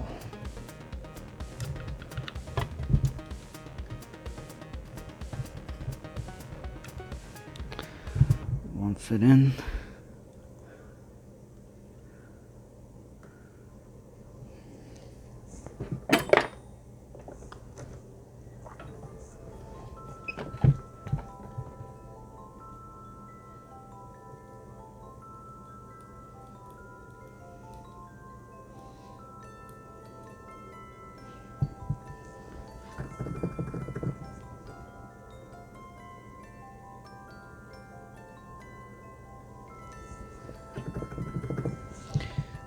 This one and this one. Maybe now they will. Let's see.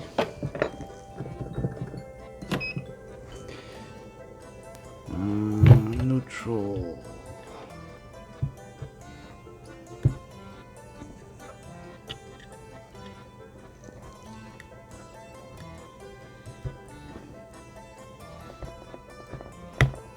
Okay, and line.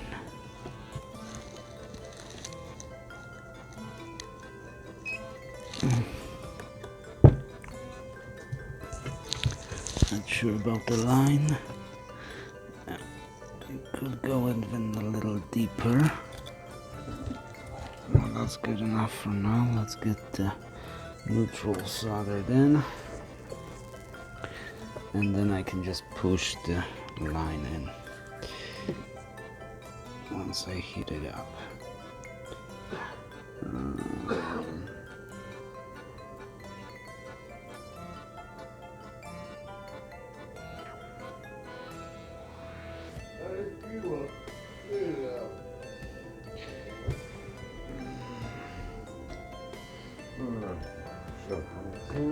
Ja.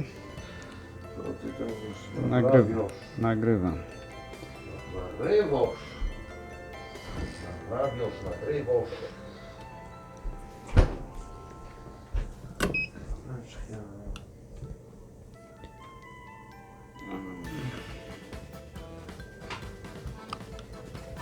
Okay, this one doesn't want to.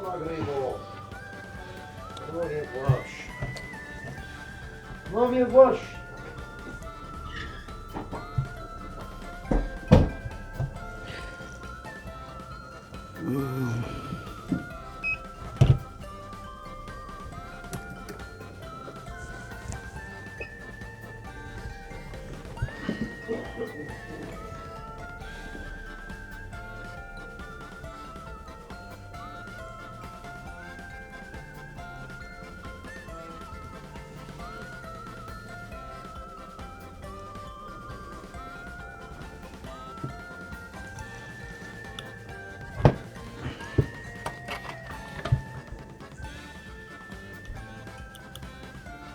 No, that's much better. But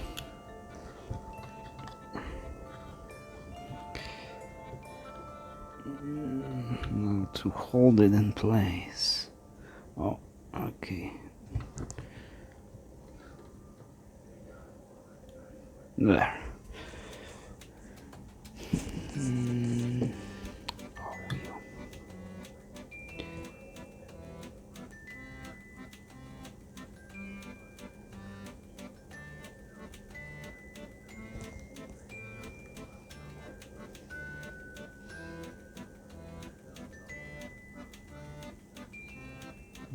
Okay.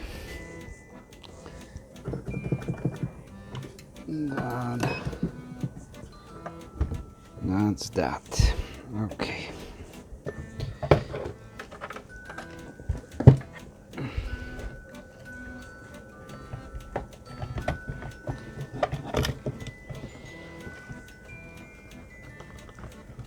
Okay.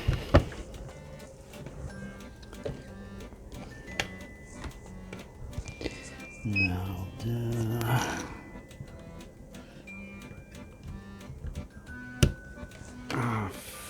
fan.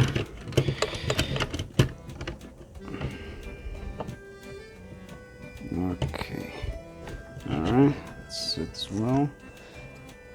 It's spinning freely. Now let's get the some power. Let's see, what can we turn off here? This thing. Yep. And the light bulb.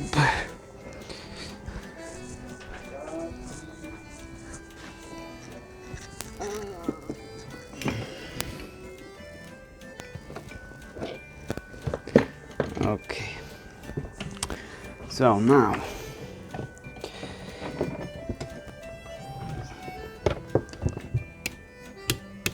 okay, 0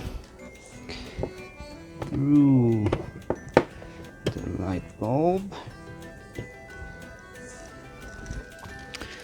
Let's get this wire here. And first let's turn it off, see if it blows or the light bulb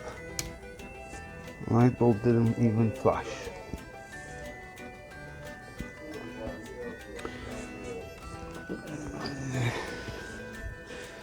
And which one?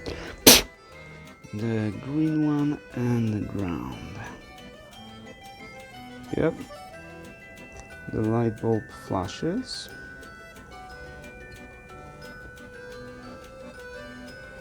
Yep,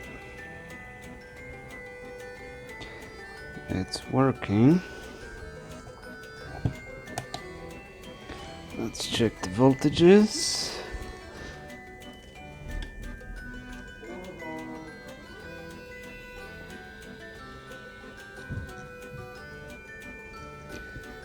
We've got 12.13 and this should be 506. Okay, we got stable voltages on the output. As you can see, this is just turns on and off, so I assume the thermistor circuit is working because it's regulating the fan. The one last thing is to test it under some heavy load. I don't have any heavy load, but I do have no, not this.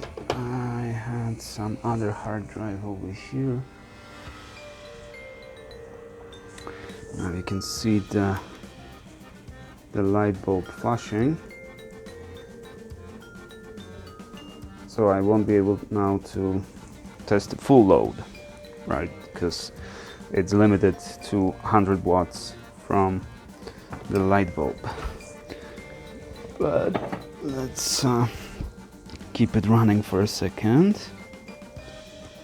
And don't I have anything that I can connect to it? I had like this old hard drive here somewhere.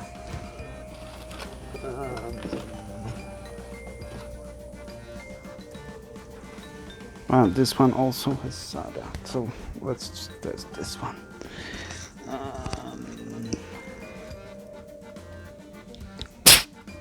need to clean all this.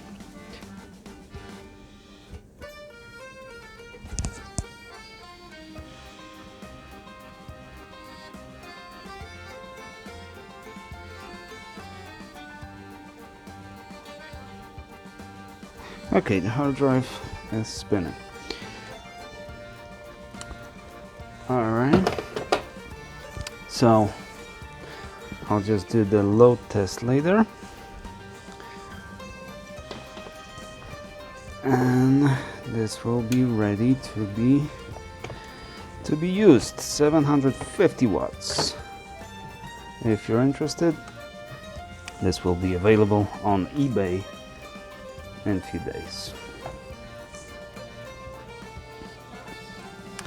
Alrighty, so everything's put together, screwed in. This time, as you can see, it's properly put together, unlike when it came to me.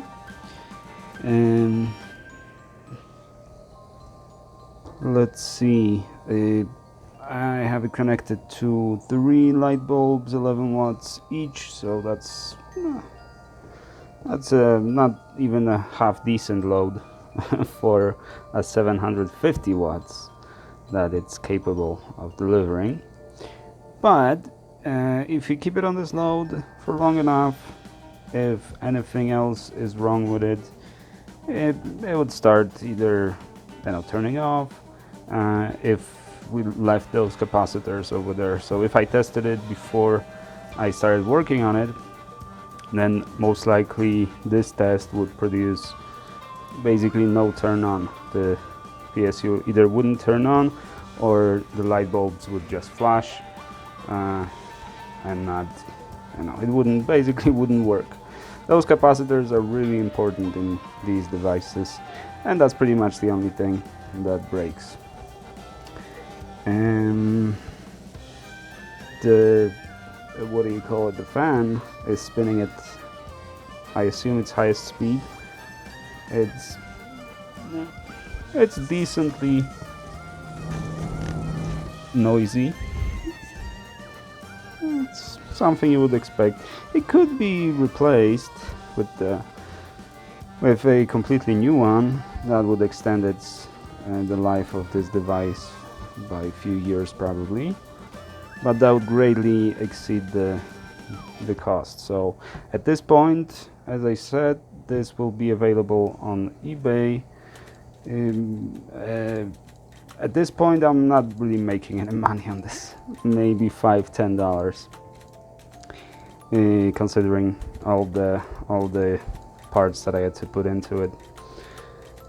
In this case, it was only capacitors. I got the next one that I'm waiting on the transistor, which is like $10 for transistor alone.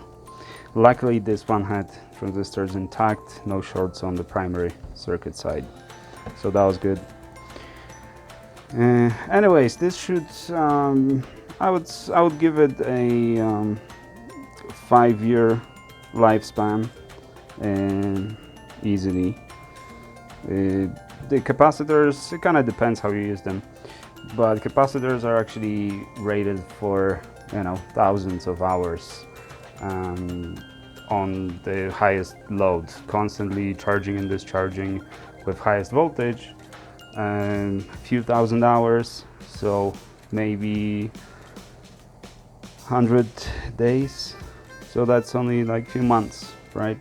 Obviously they don't work on the highest rated voltage, so if it's on 12 volts it's rated for 16, if it's on 5 volts it's rated for 10, and the charge discharge is not fully charging, fully discharging, it's recharging a little bit, so it's not like they are rated for 3 or 4 months of work, and in such conditions they should be able to live for quite a few years. So I think this one, considering that the caps I used were not like the cheapest Chinese caps I could find, but the actual good parts, I would give it the lifespan of 5 years, but we'll see.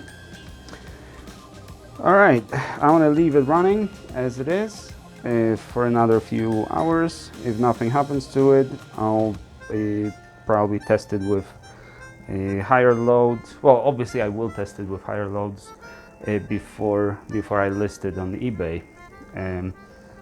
but I don't have parts just yet. I ordered some power resistors to just, because that's the easiest linear load.